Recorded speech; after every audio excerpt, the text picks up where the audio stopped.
And welcome into Hoopsville, everybody.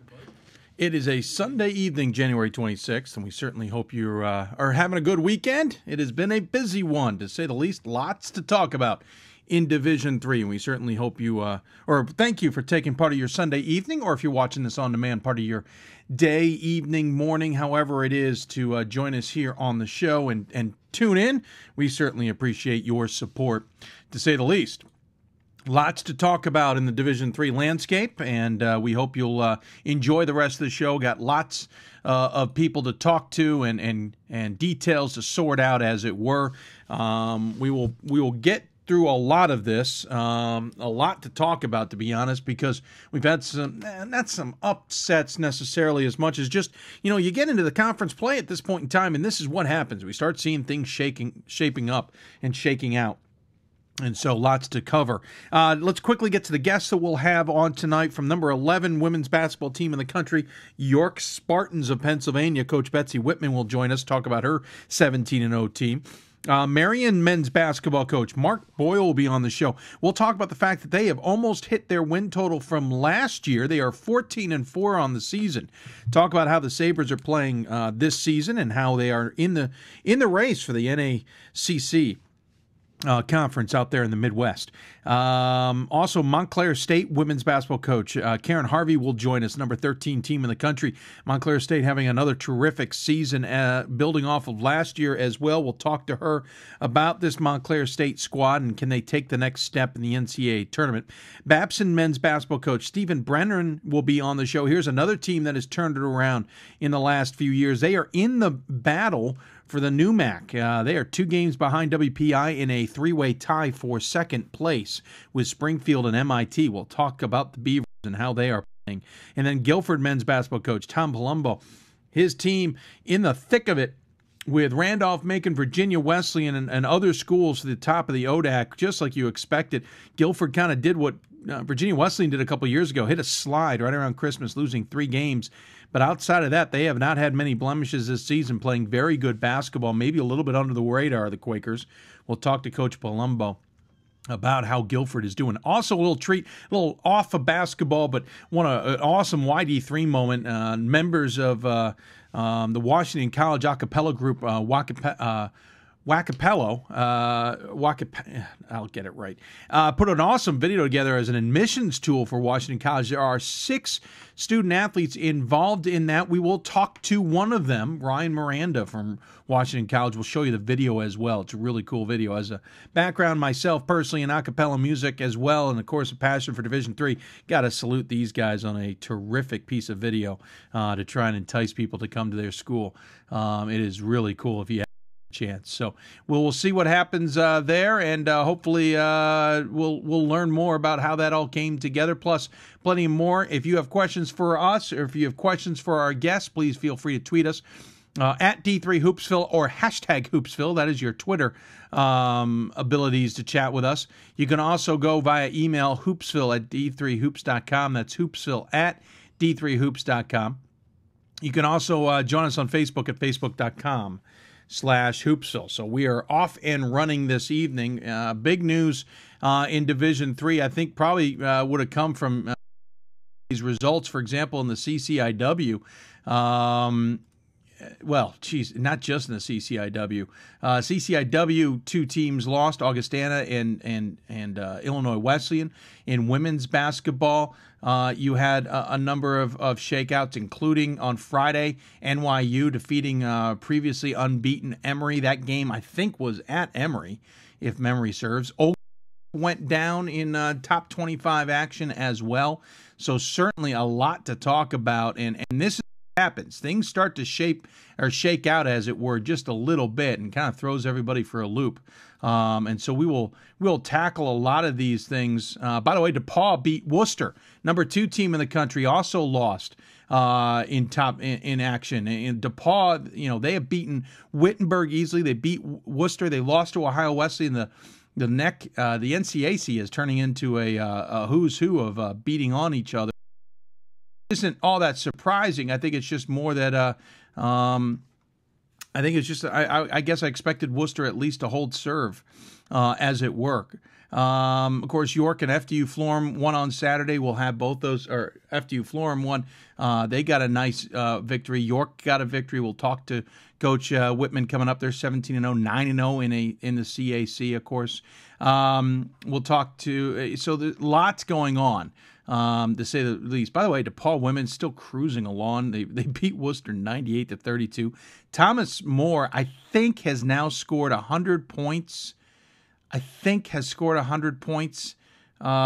more each of the last 4 or 5 games. I'm going to look that up real quick. They dismantled yet another team last night in women's basketball. They beat Grove City 112-49. Let's see here. They have 4 of the last 5 games. They have scored over 100 points and won. They beat Theo back on the 11th, 113-29. Westminster, PA on the 15th, 116-49. Bethany 112-34 back on the 22nd, and then Grove City 112-49. In the middle there was a win over St. Vincent. Of course, Thomas More now 17-0, 10-0 in the conference. You'll remember we talked to Thomas Moore's stud of a player, transfer from Florida at the beginning of the season, in Sydney Moss. Great story on her, and she has certainly made an impact, but that team is humming along, to say the least. We mentioned NYU beating Emory. NYU, probably an under-the-radar team. I've been told by many in the UAA that this is a team to watch. We'll talk to that team coming up on Thursday. They're playing very good basketball, to say the least. Women continue to their roll along as well. Worcester, as we point out, losing to DePaul. DePaul will probably garner some top 25 love, but now what do voters do? You've got Worcester, you've got Wittenberg, Ohio Wesleyan, and DePaul, who probably all deserve maybe some top 25 recognition. Certainly good basketball there. This is Worcester's first Division III loss of the season, losing by 4. Of course, Worcester, their previous other loss was to Division II powerhouse Arizona Christian in a game that they actually lost a significant lead to lose that game. Again, Carthage knocked off Illinois Wesleyan. That game at Carthage, 80-73. Elmhurst beat Augustana, 83-74. That's Elmhurst's certainly their signature win of the season. Elmhurst playing, surprising the Vikings there. So the CCIW, I think the lead now is a tie up top at 5-2 in the conference. SUNY Purchase escaped. Remember we were talking on Thursday, escape. Well, they ended up beating St. Joseph's of Long Island 67-63. Purchase playing a lot of tight games, so on and so forth. Of course, Stevens Point undefeated and Cabrini undefeated still. Brockport State had to use a 20-2 run to come from 10 points down to beat New Paltz, who was looking for another big upset in the SUNYAC, so they survive. Bowdoin won again, so they only have still one loss. Staten Island won. Got some big games coming up this week. Staten Island and Albertus Magnus, I think, playing Purchase. And Stevens Point, or St. Mary's, is playing Christopher Newport. There's a lot going on in Division III basketball in the coming days and weeks, and certainly hope you'll stay in tuned with it. And of course, go to d3hoops.com for a lot more.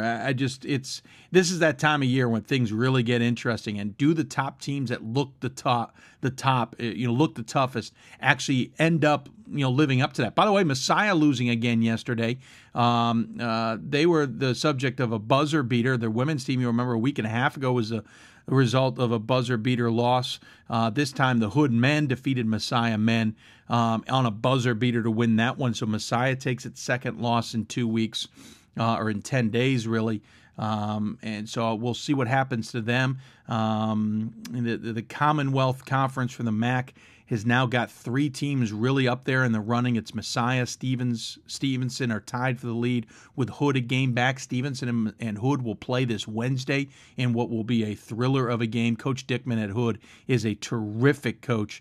Always gets the best out of his teams, and once again, Hood pulling off the big upset. So lots going on in Division III as we start to make that corner and look squarely at February. We are 5 weeks away now from finding out who's in the NCAA tournament and who may be on the proverbial bubble. By March 2nd, that Sunday, we'll be wrapping up conference championship games. That's 5 weeks from tonight. 5 weeks from tonight, we'll be talking about who we do know is in the NCAA tournament, who we pretty much are assured are going to get at-large bids, and what bubbles may be bursting as the committee gets together to figure things out. Of course, in a week and a half, we'll get our first regional rankings of the season. We'll get 3 of those coming up here. We will get those on February 5th, 12th, and 19th. 12th, 19th, and 26th maybe. So actually we're about 2.5 weeks away from our first regional ranking. So 12th, 19th, and 26th will be your 3 regional rankings that will go out there. Then we'll have the ones that we don't see that come out technically on the 2nd of March. So lots going on, trying to get the lay of the land, as it were. And this is the kind of weekend that throws curveballs and changes perceptions. Top 25 voters now have a real challenge on their hands because, who won what and who's lost, especially in men's and women's in the top 25. I think it gets really challenging for a lot of the voters at this point. I can tell you that. I mean, let's look at the top 25 on the men's side. Number 2, Worcester lost to DePaul this week. Illinois Wesleyan lost to Carthage, the number 4 team there. Whitewater lost to La Crosse back on Wednesday. Williams lost to Amherst, as we talked about on Thursday's show, 82-70. St. Thomas lost to St. John's in a rivalry game there. St. John's winning by 8. We mentioned Augustana losing to Elmhurst. Virginia Wesleyan lost to Randolph-Macon back on Wednesday before beating easily W&L this week. Oglethorpe, as we mentioned on Friday, lost to Center in a really low-scoring game, 52-47. St. Mary's' game against Christopher Newport postponed to Monday, so they only had 1 game, and they barely survived on the road at Marymount, 52-49. Dubuque goes from 16-0 to 16-1 with a loss on Saturday to Loris. Dickinson, who's receiving votes, lost. Mount Union, and Dickinson's first lost in conference. Mount Union lost to Capital, which we talked about. William Patterson lost to Richard Stockton. Of course, Richard Stockton had lost earlier in the week to Brooklyn. Stevenson lost to Elizabethtown on the road on a buzzer beater, I think there, or darn close to a buzzer beater. Augsburg lost to St. Thomas and St. Olaf. These are all ones who got votes. By the way, Rose-Hulman lost to Hanover 67-62, and then Transylvania only put up 38 points as Rose-Hulman rolled through them 66-38. MIT lost to Babson. You want to know why Babson's on the show? Hampton-Sydney lost both their games this week to Guilford and Randolph. They're now 10-7. We mentioned Carthage beat Illinois Wesleyan. Well, they also lost to Elmhurst. Elmhurst got 2 wins over Carthage and Augustana. So lots of teams struggling across the board. Not struggling in a bad way. I just mean this is what happens. We get into conference play. That's just on the men's side. We'll tackle the women's side coming up here in a bit. But plenty to go around. And so if you have questions, we'll try and give you our take on things. Obviously, we won't be seeing regional rankings for a little bit of time, but we'll certainly try and give you our take nonetheless. So email us at hoopsville@d3hoops.com. Tweet us at D3Hoopsville or hashtag Hoopsville. You can also join us on Facebook at facebook.com/Hoopsville. Quickly, before we go to break, don't forget we also have our Hoopsville fundraising project. We're 54% of the way to our goal. We certainly would like to hit our goal and, more importantly, like to exceed our goal. That is coming up February 9th. So we're 2 nights, or we're halfway exactly tonight, halfway exactly through the campaign. We will wrap that all up on February 9th. But part of that will be Thursday's mega show, 12 hours, 10 a.m. to 10 p.m. Eastern time. We have a whiteboard all set up with all the guests, including that we're booking. We can tell you right now, you'll hear from NYU women, Vassar women, Plattsburgh men, Olivet's men, Hope's men. We'll also hear from those who are traveling the ODAC this season and blogging about their the games and their experiences. We'll talk to those guys. Dan Dutcher will join us. We hope to hear from the committee chairs. We have lots of other guests, a whole sheet of guests that we're working on at this point. So lots to cover. 10 a.m. to 10 p.m. That's all part of the Hoopsville fundraising project. We certainly hope you'll be interested in maybe partaking in that. Please go to our Twitter page. We just sent out a tweet regarding that campaign. We certainly want, if you're interested, please partake in that. Appreciate it. We're going to take a break. When we come back, we're going to jump into some women's basketball, talk to one of the best teams in the Atlantic region. Of course, there'll be Mid-Atlantic next year, but the Atlantic region right now, we'll talk to coach at at York. Sorry, we'll talk to Betsy Witman about her undefeated 17-0 team and how they're doing in a remodeled CAC. You're listening to Hoopsville, presented by D3Hoops.com and the National Association of Basketball Coaches. We'll be back with Hoopsville right after this. We've got more schools than Division I, more fans than Division II, and more upsets than March Madness. There's 800 programs with over 11,000 games leading to 2 national championships.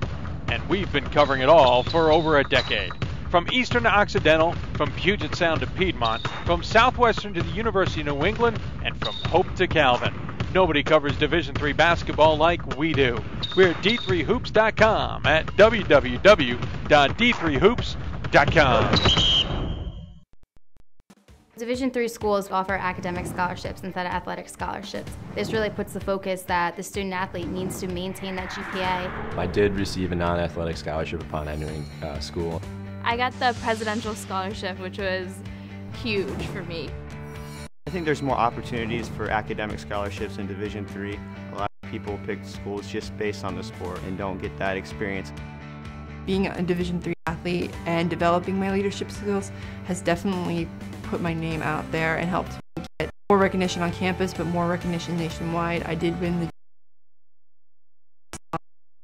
academics and then how well you do on the court. I'm also the Schwartz Scholar of my class. Schwartz Scholarship.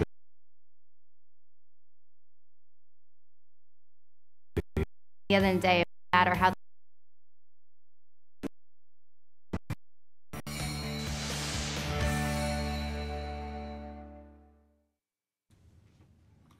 Gotta love our technology. Sorry for the breakup there on the ad. They're good ads.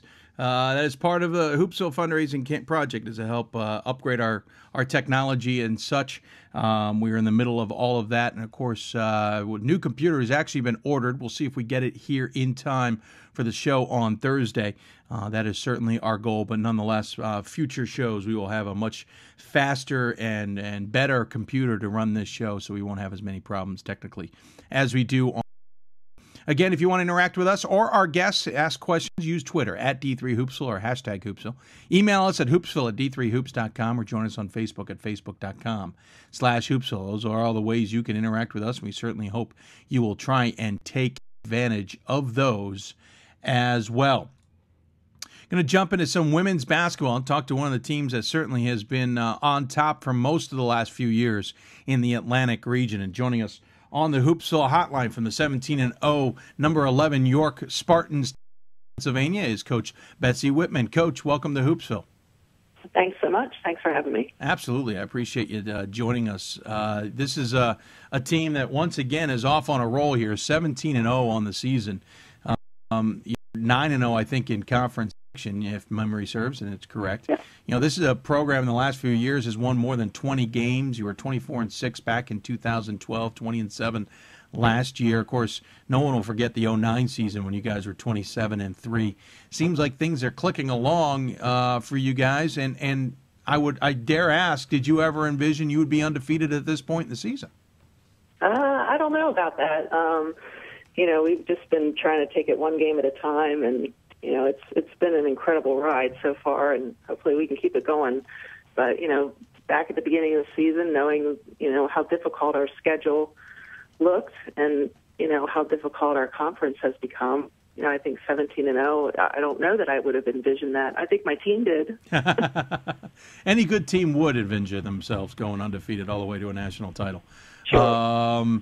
Well, you look at your schedule, and you guys certainly went out there and challenged yourselves. You have a McDaniel game on there, and McDaniel's starting to look like a better and better squad. You beat them handily. Of course, now that Christopher Newport is in the conference, that is a challenge. You've gotten at least one win there, and you got another game coming up. You took on Stevens Point, got a win there by 1. That game down in Atlanta, Georgia. Of course, Mary Washington has always been a tough team in the region. Salisbury in the conference has been a tough team. You had, Eastern Mennonite, Franklin and Marshall, other teams that certainly are always a player in the region or the Mid-Atlantic region. You did go out there and test yourselves this season. Yeah, we definitely did, and you forgot to mention Marian. Oh, yes, Marian, right. Yeah, certainly out of conference, Eastern Mennonite we knew was going to be very tough, and they were, and luckily we had them at our place. And, it was early in the season, and I thought we played extremely well. And then down, in Atlanta at the Oglethorpe tournament, we had been talking about the Wisconsin-Stevens Point matchup, I think since I put them on the schedule. And we were really, really excited to play that team, and I think we played extremely well. And that certainly is a program that's known nationally, so that was a very big win for us. And I think that really boosts our confidence. And certainly the win over Christopher Newport right before break was really big for us in terms of the CAC. Yeah, there's a litany of good results here, and you have some close games. Of course, Stevens Point would be a 1-point game. I don't think anybody would expect it otherwise. But you've also got some good results where you do beat Eastern Minnesota by 13. You beat McDaniel by 15. You've got some wins where you guys do it comfortably. You beat Mary Washington 53-35 earlier this season.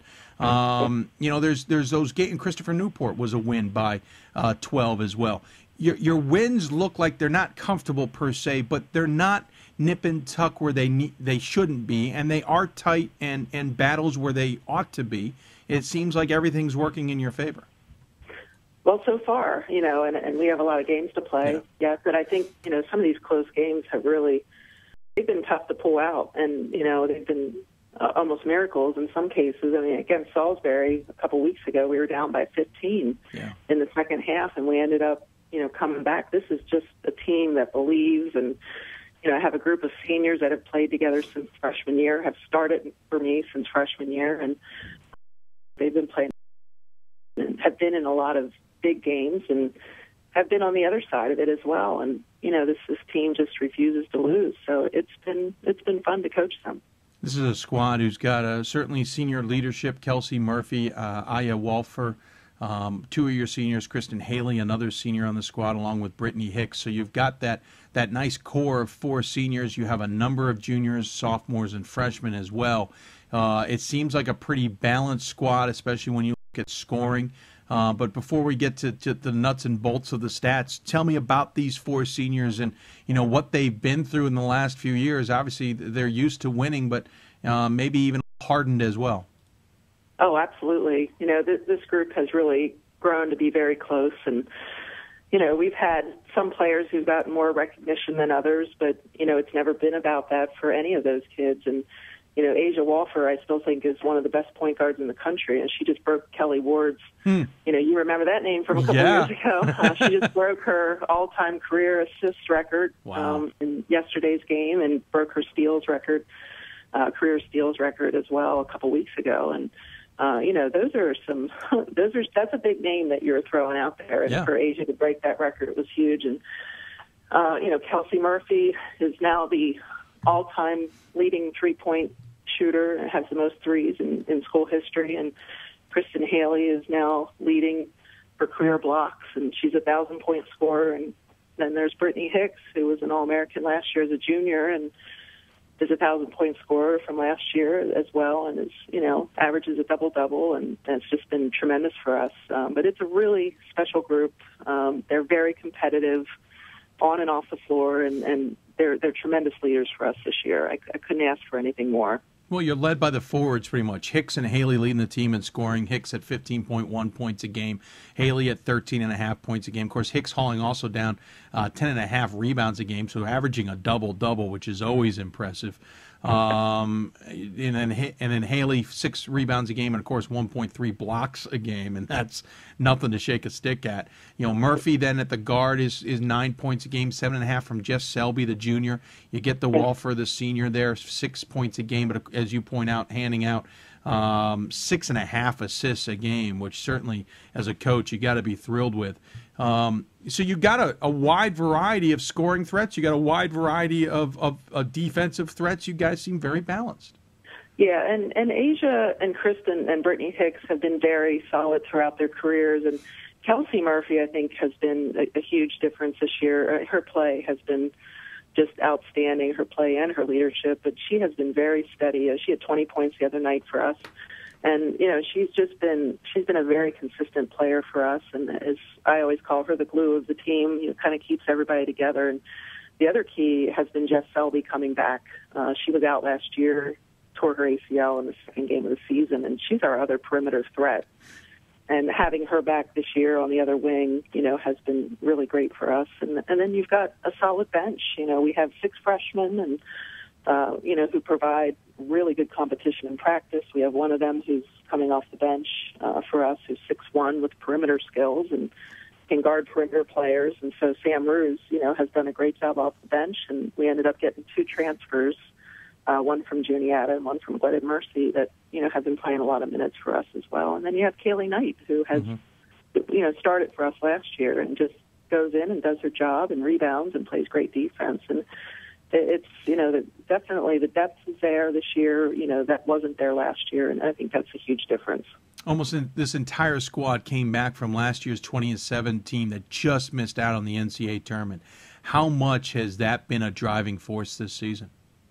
It's been huge. I mean, I know that we didn't do enough to get, to deserve to get in the tournament last year. And we knew it. There was that little bit of hope that we might squeeze in. But, the fact that we didn't get in and Mary Washington didn't get in either, that was tough. But, I think that really, it hit our the kids that are seniors now. I think it really hit them hard, and I think it motivated them. And I know it motivated me. And we want to make sure that we did everything in our power this year to make sure that, we set ourselves up, that we have an opportunity in the postseason this year. You talk about, we talk about the conference. Of course, Christopher Newport enters the conversation now in the CAC this season. This is a perennial NCAA tournament team, a team that has made deep runs into the tournament and done well for themselves. They're sitting a game and a half behind you, 14-2 overall, 7-1 in conference. Marymount's 11-6, 7-2. They certainly are coming back back to what used to be their heyday. Salisbury's a contender at 10-7, 6-3. Mary Washington has always been a threat at 11-6, 4-5. This seems like a deep conference. And this is going to sound a little maybe strange. Are you almost surprised you're 9-0 in this conference right now? I'm sorry? Are you almost a little surprised you're actually 9-0 in this conference? With the seniors that I have, I'm not completely surprised. We were picked 4th in preseason, the coaches poll. I said to many people, I honestly, obviously Christopher Newport we knew was going to be really good. And we know Marymount, Mary Wash are always going to be tough. But Salisbury, was sort of the team that I knew who they had in personnel. And I think, she's a good young coach and has done a great job down there. And I knew they would be a team to be reckoned with. And, they were tough. I mean, obviously we were down by 15 points. And luckily we were on our home court and we found the way to win that game. But that is not going to be an easy game for us going down to Salisbury in a couple of weeks.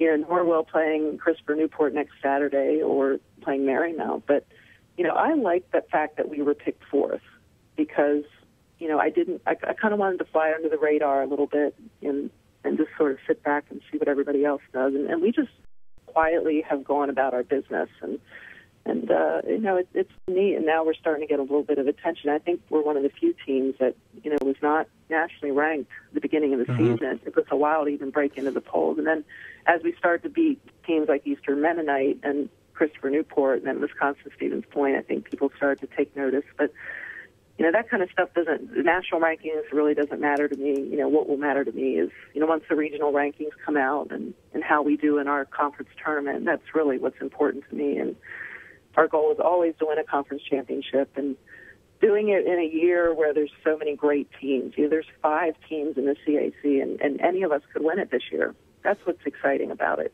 It'll come down to the last game till we really, really know who's going to win this championship this year.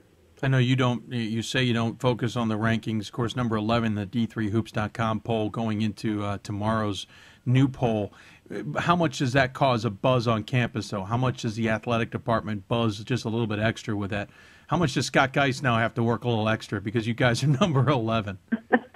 His office is right next to mine, so I usually find out very quickly. And my dad follows it very closely too. So, I usually get a quick phone call from him, as well, and I keep telling him, it really doesn't matter. But he, I think people are taking notice, and it's quite an honor, and I'm happy for my team because I do think they deserve the recognition, but like I said, I think they have it in perspective, and I think they know that it doesn't matter who we're playing, on any given night. Anyone can beat anybody in this conference. I don't care what team it is. Yeah. Frostburg put up 89 points the other day against Christopher Newport, and Christopher Newport put up 116, I forget what the final score was, but the fact that Frostburg could score that many points against a quality defensive team, that's impressive.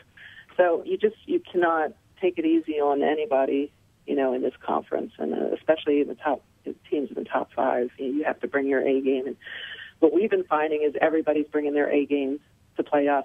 Yeah, sure. So and these last couple games have been tough, but hey, it's been fun though. It's been fun to be in these close games. I was going to say you were under the radar, but now you're very much have a target on your back at being ranked but undefeated. Well, and you got the next 2 on the road: Penn State, Harrisburg, then Christopher Newport. Then you have a couple at home in Wesley and Marymount.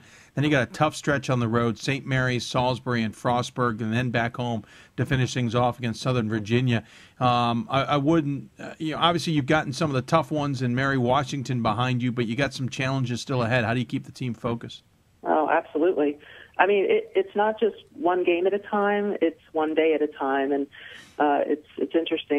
You remember Jeff Gamber, who used to coach our men's team. I talked to him the other day after one of our games because he's been coming and supporting our team, and he said that to me. He said because he's been on this, he's been on this ride before, and he said, you've got to take it one day at a time. What are you doing on your days off? What are you doing in practice? What do it's not just the games.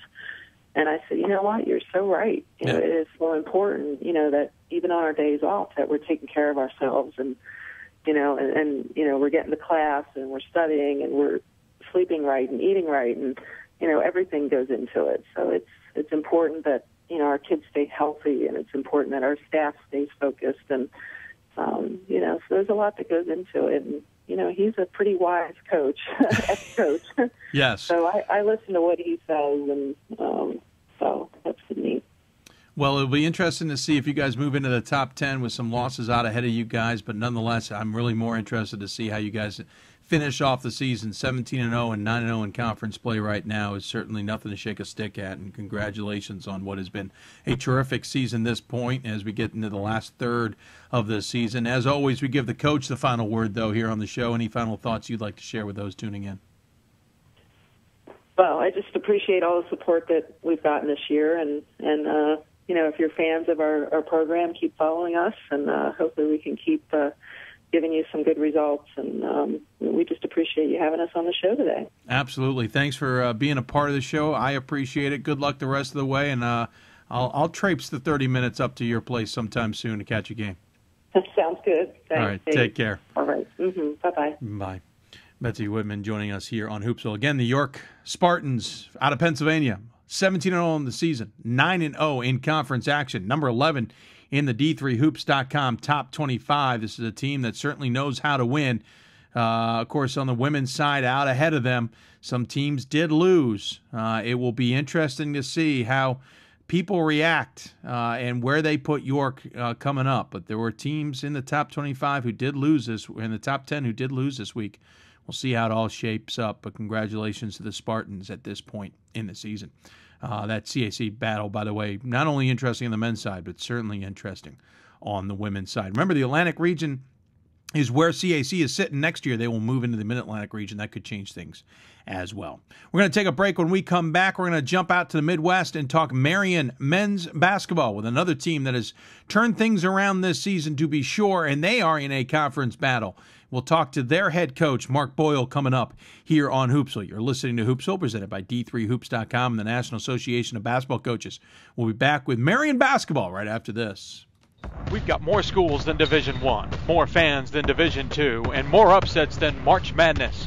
There's 800 programs with over 11,000 games leading to 2 national championships. And we've been covering it all for over a decade. From Eastern to Occidental, from Puget Sound to Piedmont, from Southwestern to the University of New England, and from Hope to Catholic. Nobody covers Division III basketball like we do. We're at D3Hoops.com. www.D3Hoops.com. It allows you to be able to give yourself to other things. even just participate in them, but really get involved with them if you want to. There's a lot of interaction. It's not just sitting back, taking notes. You're actually doing hands-on things and better preparing yourself for your major. Choosing a Division III school, I've had the opportunity to develop my leadership skills and to be more involved on campus. Division III in athletics, affords students the opportunity not only to participate in intercollegiate athletics at a competitive level, but also gives them the opportunity to, engage in the other interests in their campus and in their lives outside of that sport and outside of the academics on the campus. And to have opportunity to have time to join clubs and being able to play basketball, it allows you to just be able to do everything you want to do. I wouldn't change it for the world.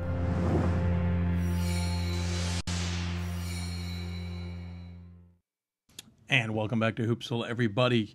As we take another look at the Division III landscape in men's and women's basketball, of course, plenty to talk about across the board. I'm your host, Dave McHugh, broadcasting out of our Hoopsville studios in the greater Baltimore area. Appreciate you tuning in, and we've got lots of good numbers of people tuning in. We appreciate your support of the show. If you want to interact with us, have questions for our guests, learn more, etc., use Twitter at D3Hoopsville or hashtag Hoopsville. You can also use email hoopsville at d3hoops.com or Facebook at facebook.com/Hoopsville. Those are the easiest and most common ways you can interact with us. We certainly would love to hear from you. We'll take your questions and get your questions out to the listener or to our guests as well. I'm going to jump from women's basketball temporarily into men's basketball. We'll return to some women's basketball coming up with Montclair State. But first, we're going to jump into this men's basketball. We're going to jump into the Central/Midwest region, still calling it Central more and more, getting you used to hearing Central, because on the men's side, it will be called Central. Central region starting next year. But first and foremost, we'll get on the Hoopsville hotline. For the first time on, I believe, in our show's history, Marian men's basketball joins us, and Coach Mark Boyle on the line. Coach, welcome to Hoopsville. Well, thank you. It's nice to be here. I appreciate you taking the time to join us. Team is 14-4 overall, 12-1 in the NACC. If anyone's curious, the old NAFCON is officially the NACC. Located in Fond du Lac, Wisconsin. And this is a team that is one win away, Coach, from from hitting last year's mark on a program that not that long ago was a 4-21 squad. You guys have come a long way and certainly reaping the benefits this season. Well, that's right. Yeah, the guys that are seniors right now, when they came in as freshmen, we were 4-21, and each year we've gone up nicely from that. And they've really done a nice job of pulling things together, and hopefully we're still on our way here this year too. Of course, you're in the NACC, and you're on top by 2 games over Lakeland. You're up by 3 games on Milwaukee Engineering. The rest, Aurora, Edgewood, and the like, are down below you.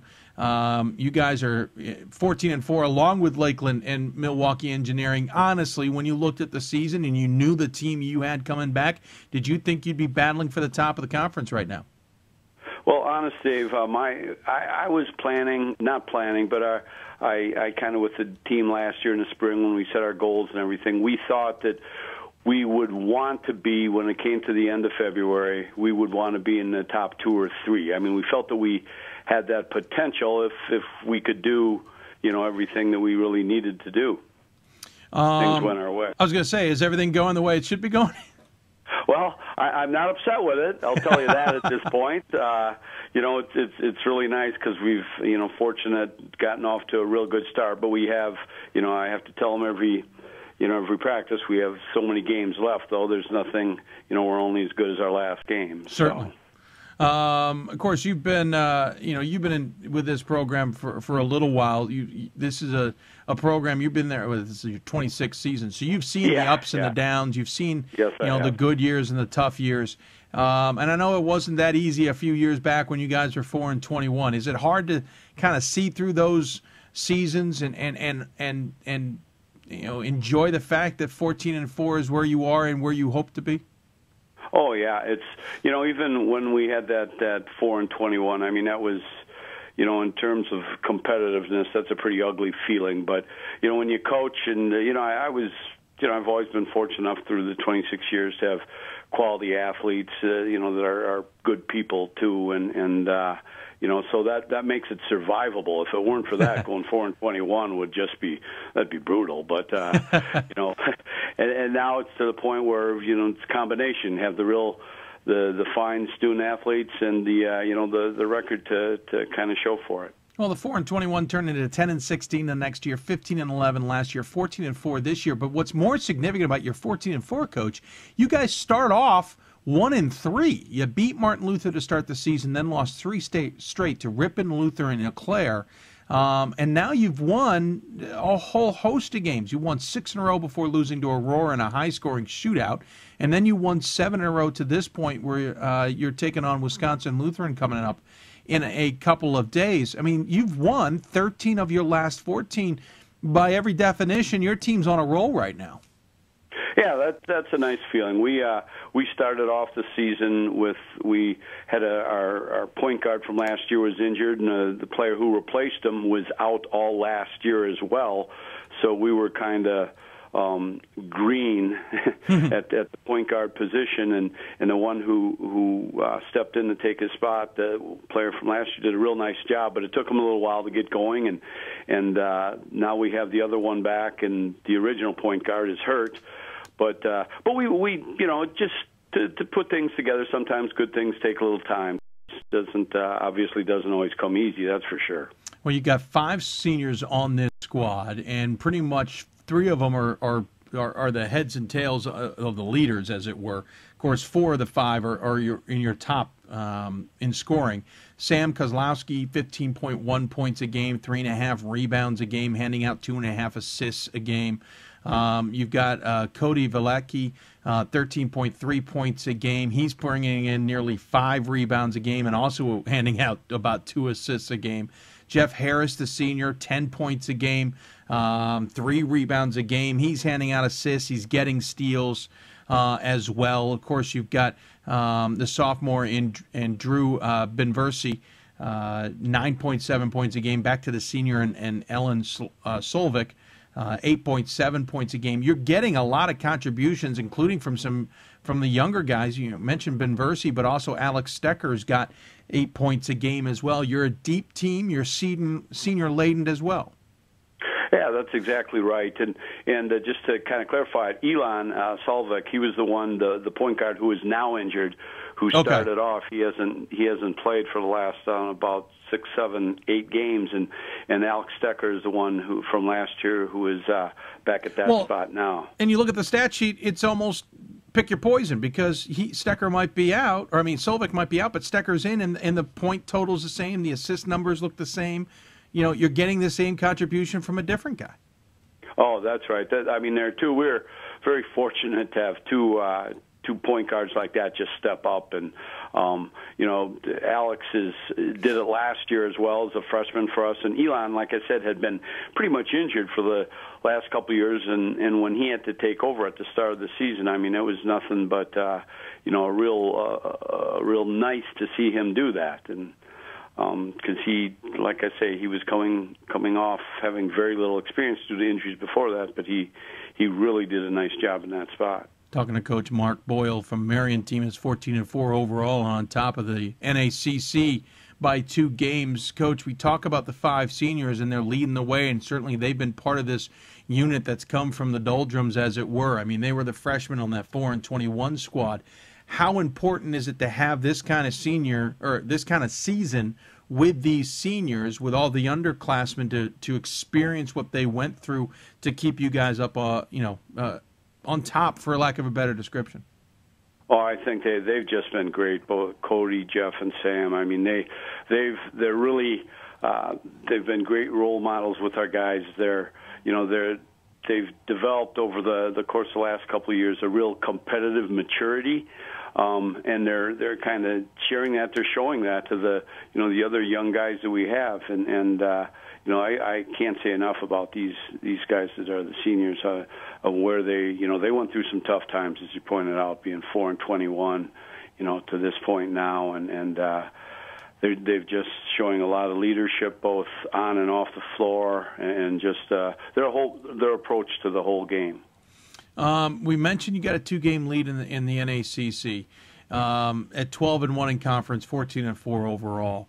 This is a conference that usually just gets one automatic bid to the NCAA tournament. There's been occasions where that's not, but of course you're in the Midwest, and of course the Midwest is chock-a-block with CCIW, UAA, and other teams. You're in Wisconsin, so that means you're in Stevens Point's neck of the woods, or I should say the WAC's neck of the woods. So there's bids that are coming out of there for at-large. What do you guys need to do here? What's the makeup of this conference, really? And you, Lakeland and Milwaukee Engineering, Aurora, et cetera. Is this one of those where you guys are in a great position right now to take advantage of it to win the conference title, or is this going to be a dogfight down to the end? Well, I tell you, it's certainly we're in a good position right now, and being 2 games up is it's something that's you've got to feel good about, but you can't relax on that because we have 7 games left, and Lakeland, Aurora, MSOE, Edgewood, those teams all are. I mean, they have their sights on the same goal, and the way it'll work though is we'll have the conference tournament at the end too, and as you know, but to be able to get the conference championship, that's certainly foremost in our goals right now as far as what we want to try to accomplish. MSOE or Milwaukee Engineering, has had some significant wins this season as well. Wins over Laverne and Occidental, and other games along the way. You guys have coming up Wisconsin Lutheran, and then at home, then Dominican and Milwaukee Engineering on the road, then Aurora, then at home, then Lakeland and Concordia Chicago on the road before returning home against Concordia, Wisconsin. So it's kind of a mix and match of home and away here. Probably a nice mix and match. What are you telling the team as you turn to the last third of the season? Yeah, I try to simplify things as much as possible. We've just got to look at, gain confidence from what we've done and know that we can go into any game and we can win it, but we're also capable of losing any game. And I try to, express that what we've got to look at is just the game that's right in front of us and not try to, project or whatever, go beyond that. We can let the other people, the fans and stuff, they enjoy that more. But we have to just be ready for that next game and try to win that one. Wrapping things up here with Coach Boyle from Marian. Again, Coach, you guys have won 13 of the last 14 games. I think the cat's out of the bag, as it were. I'm sure you guys have got a big target, and that's something else you have to deal with. Oh, that's right. And that's a nice spot to be in, though. I mean, when you know that you have respect from the teams, and I think our guys they like that too. I mean, they accept that challenge, and it helps bring more out of them. I think knowing that everybody's going to be knowing that now to advance, we're kind of in the way right now. So. Well, very That's good. a nice spot, I think. Oh, absolutely. It's great for you guys, especially to turn around for these seniors. So congratulations on what has been a terrific season already at 14-4 overall, 12-1 in the conference. We're certainly looking forward to seeing how you guys play the rest of the way. Try and stay warm and out of the snow. I know it's been a brutal winter for you guys. That's right. But as always, we give the coach the final word. Any final thoughts you'd like to share with those maybe tuning in? Well, I just want to say, Dave, I appreciate the opportunity to be on here and our conference and everything. As there are a lot of fine conferences, and it's just it's great playing Division III basketball. The competition, the pride of the schools and everything. It's a great atmosphere and it's a great experience. Well, thank you for coming on, Coach. Makes the show a lot easier to do, and we'll look forward to seeing how you do the rest of the way. Okay, thank you very much, Dave. All right, take care, Coach. You too. Coach Mark Boyle joining us here on Hoops. So appreciate him taking the time to do that. Again, team is playing well, 14-4 overall. Nothing to shake us in any way, shape, or form. We congratulate them, to say the least, on what has been a terrific season. 12-1 in conference play. Again, coming up for them, Wisconsin Lutheran on Tuesday. And then that will be at home, and then they play Dominican on Saturday on the road before playing Milwaukee Engineering, I think a week from Wednesday on the road. That's the next 3 games of their season. They got 7 left before they get into NACC tournament action, and certainly they'd love to be playing a little bit further than that, especially a team that's turned around from 4-21. Well, we want to thank him for tuning in. We're going to take a slight sidestep here, if you don't mind. Our next guest we're going to talk to is at Washington College over in Chestertown, Maryland, over on the Eastern Shore. And saw this morning. Absolutely awesome video. Washington College admissions has, well, I should say Washington College has an acapella group. And they did a video for the admissions about why you should come to Washington College. And it's terrific. But what's cool is there's 6 student athletes involved in it as well. And so I couldn't resist. I'm an acapella guy. I used to sing when I was in high school, and then right before college, did a little bit in college, but nothing much. And I love acapella music. So to see them take a popular song, remake it for Washington College, sing acapella, and there's 6 student athletes involved, including most of them singing the main leads, you got to give them some props. So here's what we're going to do. I'm going to play you the video that is absolutely outstanding. The video quality is not great. If you want a direct link to the YouTube, it is on our Twitter page. You can watch it after the show. But you at least get a sense of what they put together. And then we're going to call up one of those student athletes here on the show. So we're taking a sidestep a little bit away from basketball. But this is truly celebrating the student athletes and everything we love about Division III in general, the institutions to the athletics. So enjoy this. It's fun to watch. It'll be a few minutes. We'll get our guest on the line, and when the video runs out and we're done, we'll talk to him about everything behind that video. So a little bit different, but this is our opportunity to have a little fun. So sit back and enjoy. This is the Washington College acapella team, the WACapella group, with just one heck of a kick butt way to celebrate admissions and coming to a school. Enjoy.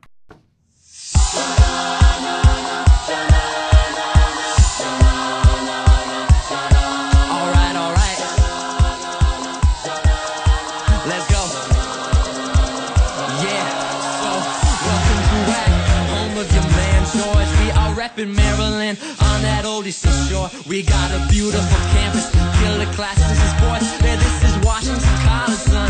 Need I say more? Come on down for a tour. Guarantee you don't like it. Come on, open these doors. Where your future is bright. Chemistry class, I'm told. Said I'm learning some science. New fitness center, oh boy. We always reach for the highest. Top notches and staff. Really, I'm being honest. I need to learn me some Spanish. Go take Professor Thomas. We got our Joe, I promise, performing concerts and plays. So many clubs, I can't count them. Come join us, get engaged. Say hello to the president. He's the man, Mitchell Reese. Yeah, I'm so hungry. Let's head over to Hodge and we'll feast. But you know we the geese. A word to Gus, he's the goose. Sports teams, we the champs. We still go hard to improve. Hey, yo, we bout that Greek life. Hey, yo, shout out to Zeta. What up? Hey, yo, Pop. Beta, Cotton, Phi Delta, Theta. I'm sure our faculty will help you go pick a major. And when you graduate, you'll be assured the grades you made it. Hey, calm down, fill out the app now. Yeah. Washington College, let's go. Start out to snap now. Your future's looking up. Everybody take notice. Take notice, yo. You'll be glad that you chose us. Why don't you calm down, fill out the app now. Washington College, start out to snap now. Your future's looking up. Everybody take notice. You'll be glad that you chose us. Yeah, WAC is back. No slogan that I came up with, but to bring us back to the map. C-Town is where you'll find us. You'll rebound and check up on us. Just type in 3Ws.WASHCOLL.edu and then it's bam! There we are. Take on the tour from Chester to Sass up to Western Shore. You'll hit up every dorm. We got events galore. Homecoming looking stunning, taking pictures for sure. Relaying for life, staying up till the early morn. And when we playing our rivals, are you ready for war? Got that birthday ball celebrating for our man George. We the Goose Nation, we facing for years of excellent education. Washington College, start out to pass now. Your future's looking up. Everybody take notice. You'll be glad that you chose us. Why don't you come down? Fill out the app now. Washington College, start out to pass now. Your future's looking up. Everybody take notice. You'll be glad that you chose us.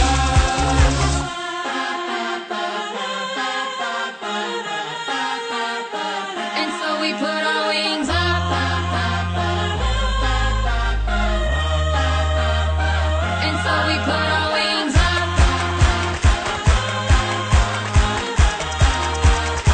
And so we put our wings up.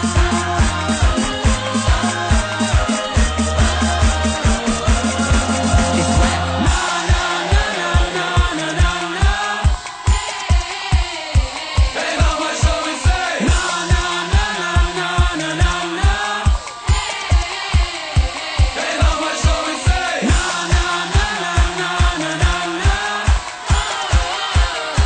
Hey, how much shall we say? No, no, no, no, no, no, no, no. Whack up, why don't you come down? Feel like we act now. Washington College, start out your path now. Your future's looking up. Everybody take notice. You'll be glad that you chose us. Why don't you come down? Feel like we act now. Washington College, start out your path now. Your future's looking up. Everybody take notice. You'll be glad that you chose us. A little bit of fun there from the Washington College folks to get you to come to their school. Certainly fun with acapella. There's some student athletes involved. It's just a great way to celebrate Division III and really small campus atmosphere. Washington College, one of the gems of Division III, to be honest with you. Yeah, home of one of the biggest literary prizes in all of college here in the United States. So we wanted to bring on one of the guys behind the whole thing and one of the guys who sang one of the solo parts, as it were. And so joining us on the Hoopsville hotline is Ryan Miranda. He's a sophomore, and he's on the rowing team. Ryan, first and foremost, thanks for joining us on the show. Thank you for having me. First off, as a fellow acapella guy, I know that this type of thing is it's fun. You guys just get together to have fun, be creative with music, do all kinds of things. So I'm sure this kind of thing for you guys is just par for the course. How in the world did it transform into being something that you guys did to try and entice people to come to Washington College? Well, for last spring semester, actually for this fall semester, we already decided for a song we were going to do. We were going to do "Can't Hold Us" by McHugh, which is what the song is inspired by. Right. And also Washington College Admissions asked us to make them a video, make them a song to try and help people notice Washington College, help notice what's Chestertown. And so actually the two other people, our songwriter Karin Harvey, our director, and also the two other guys who sing solos in that song, Lou DeFabio and Pat Kinsella, they worked together and they actually reworked the lyrics to "Can't Hold Us," and that's the outcome. Yeah, it's an awesome piece of video. You mentioned some of those who are involved. We should mention the student athletes that are involved. Lucas DeFabio and Pat Kinsella from the baseball team. Of course, yourself from the rowing squad. Bennett Lloyd from the lacrosse team. Ryan Holschneider from tennis. And Ryan Stevens from the swimming squad. You got to have just a fun attitude to begin with. As this progressed, as you guys wrote it, started to put it together, was the video always going to be a part of it? Was it always going to be something that could potentially go viral, as it were? Yes. I believe Washington College Admissions, when they came to us with this idea, I think it was their intention to make a video, and so they actually paid for a filmographer and somebody to come up to Washington College and record it so we can put together. Well, there was a great shot, by the way, of the camera kind of panning up and showing the whole campus. I got to figure that was using one of those little drone pieces with a GoPro or something. How much fun was it from start to finish now? From start to finish, it was an absolute blast. We actually stayed over during fall break, and we just hung out. We sang. We went to different locations at Washington College around the campus, and also in Chestertown and the waterfront, which is really popular for us Washington College students. And we just went there, sang a couple of times, got all the good shots, and voila, you got this. I should mention, I forgot to put your picture up, and anybody who might be watching the show, you have the second solo, as it were. What got you into music? What got you into a cappella music especially? Well, for me, music has always been a part of my life. I love listening to music. I was a part of orchestra and band in elementary and middle school. I joined the choir during middle school, went it through high school, And then when it came to Washington College, one of my friends, actually another person in WACapella, Olivia Donaldson, actually pushed me to go try out for WACapella. So I tried out, and I got in. Yeah, the rest is history, as it were. Of course, you're a sophomore. You're on the rowing squad. You're out of Connecticut, Farmington, Connecticut. I know there's a lot of crew, especially at the prep schools up in Connecticut, only because I went to one that had a crew. So what got you into rowing? Mostly that would be my family. My brother, currently he plays lacrosse. He used to row in the fall semester to help keep in shape for lacrosse. And so I, like my brother and my sister, I did try in all the sports when I was little. And then when I got up to high school, my family said, "Why don't you try rowing?" I tried it, and from the first day on the water, I was hooked. Well, it's a disciplined sport, to be sure, and one I envy anybody who ends up doing. So you got attracted to Washington College from there, I'm assuming. What's it like being a student athlete at Washington College and in Division III, for that matter? Being a student athlete here is really great. The facilities are very great, and teachers, yeah. Well, I could go on about like the facilities here and everything like that, and everything. I could just say a lot of good things about Washington College right now. So. Well, that's all right. You can go right ahead. Part of the Mid-Atlantic Rowing Conference, we should point out. Washington College is a tight-knit community. It's on the eastern shore of the United States, or in Maryland, on the east coast of the United States. Freely admit, not a lot around there, but everybody I know who goes to Washington College loves the community. How important is the community and the college together? Well, the community and the college together, well, we're located in Chestertown, Maryland, which by itself is a very small town. And so and also you got Washington College, which has, I think, a maximum of 1,600 people right now. So we're very close, and you can go around town and basically say hi to someone. You can have a friendly conversation with them without even knowing. How popular are you guys as a singing group? Not necessarily the sports teams, because you got a mixture of sports teams in there, but how popular are you guys in terms of as a singing group? As a singing group, we do get asked to go to different places to sing, but mostly we just have our concerts here in Chestertown and Washington College, and mostly just events around here, like in Rock Hall, which is another small town nearby. What's the next project after this one? I mean, after this, it's a roaring success in my book. You got to be wanted for other projects, maybe. Well, right now we're just getting started up on our spring semester, or spring set list for our spring concert. But we have been asked to sing some things for Washington College, and nothing so far like that.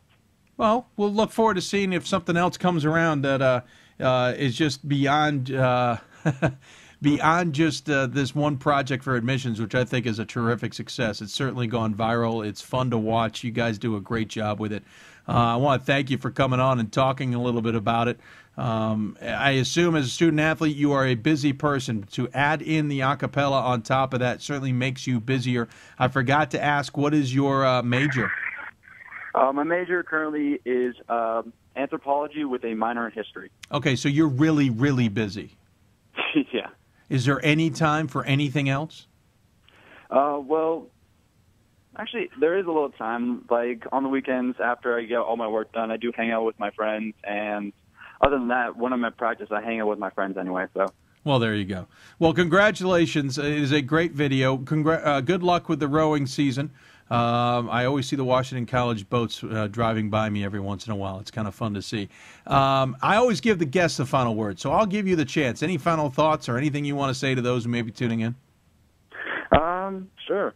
If you're looking at colleges right now and like what you see in the Washington College video, come down and visit. Very good. No, it's a great video. It's a great tool, and you're right.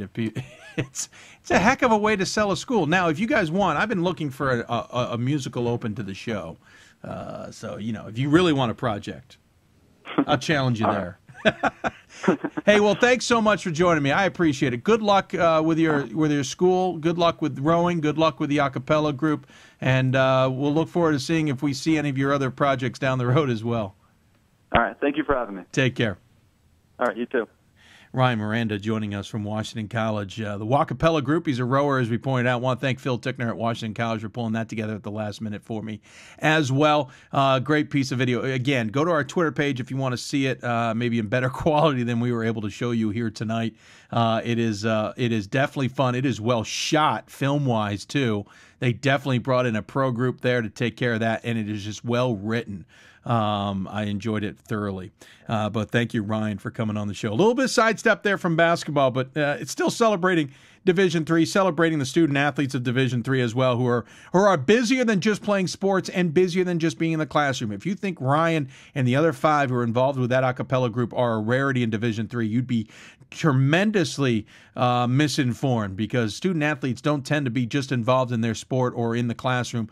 They're involved with community groups. They're involved with groups like this where they do more than just the basics, as it were, or being a student athlete. That's why the Jostens Award in basketball celebrates not only a person who is involved in basketball and has a good GPA, but they're involved in the community and doing other things. That's why you've got the Gallardi Award in football for the same mentality. These things are what we celebrate in student athletes, and I certainly thank Ryan for coming on, and terrific job by all of them there. Again, you can go to our webpage for more information. We're going to take another break. When we come back, we'll jump back into basketball. We'll head up to New Jersey and talk Atlantic women's basketball with one of the juggernauts in the Atlantic, and that's Montclair State. We'll talk to their head coach coming up. You're listening to Hoopsville, presented by D3Hoops.com and the National Association of Basketball Coaches. We'll be back right after this. We've got more schools than Division I, more fans than Division II, and more upsets than March Madness. There's 800 programs with over 11,000 games leading to 2 national championships. And we've been covering it all for over a decade. From Eastern to Occidental, from Puget Sound to Piedmont, from Southwestern to the University of New England, and from Hope to Calvin. Nobody covers Division III basketball like we do. We're at D3Hoops.com at www.d3hoops.com. I know sports is important, but having the academic part along with it is a big plus. I've discovered myself, a newfound ability to overcome adversity at all different angles. At a Division III school is really shaped around you developing yourself as a complete individual. The end result in my mind is you just become a very well-rounded person. Before I came into college, I didn't really think I'd be able to balance so much. It helps a lot that you have a family with your team that can guide you. With a D3 school, there's a lot of time for other opportunities. The coaches expect a lot of you during soccer, but after soccer, that's your own personal time to really find out who you are and other opportunities that you can pursue. By balancing all of my interests, basketball, my leadership skills, and academics, I'm able to better prioritize my life and to manage it.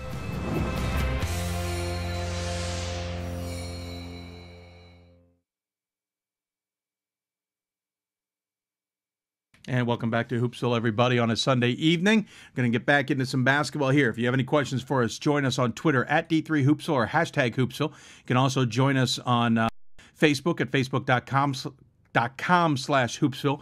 And, of course, you can also join us via email, Hoopsville at D3Hoops.com, Hoopsville at D3Hoops.com. We're going to jump back into some women's basketball talk, and joining us on the Hoopsville hotline, the number 13 team in the D3Hoops.com top 25 poll, not 24, 25 teams.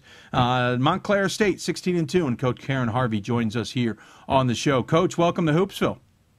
Hi, Dave. Thanks so much for having me. Absolutely. Thank you for joining us. I appreciate it. This team is one to in the end, Jack. You guys are a juggernaut. Of course, the team not too bad last year. Played pretty good basketball for most of the way last year. Got undefeated all the way until late in the NCAA tournament before suffering her first loss. This is a team that 2 years ago was 19-8. Before that, 14-13. You've kind of been that 18 or 19 win team until recently. Of course, that loss was to Christopher Newport in the Sweet 16. How's the season gone from your point of view?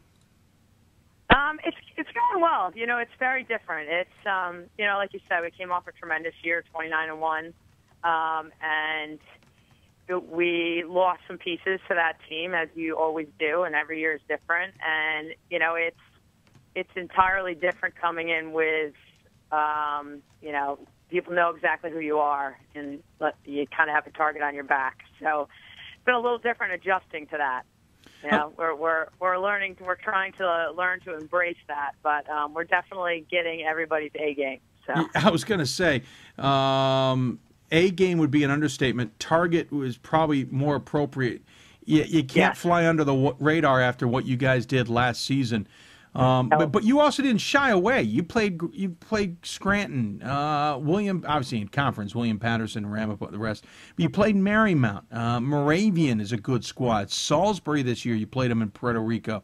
Vassar is your only, or not your only loss, is a loss that you have, but another tough squad. While you guys aren't flying under the radar, you're also not flying away from tough competition. Yeah, that was actually one of our goals. I mean, we completely redid our non-conference schedule. We wanted to have a much more challenging regional non-conference schedule. So it was by design, and we're getting that exactly. You know, I thought we did a pretty good job getting through non-conference 6-1. That loss to Vassar, at Vassar, and you know, they just outplayed it. They played tremendous. But yeah, that was one of the goals that we want to have. You know, I'm pretty glad that we got Scranton early in the year. I'm not sure I would want to play Scranton right this minute. Yeah, I was going to say, they're on a roll right now as well. Of course, you beat them by 11. You know, you've got the wins in conference that were important. You had the tough loss to Vassar. Of course, that was on the road at their place. You beat a tough Marymount squad who's in the mix in the CAC right now. The Moravian win was maybe a bigger spread than I anticipated. Salisbury, the same deal. What... Has there been a secret to the season? Has there been kind of like, what's the secret sauce, as it were?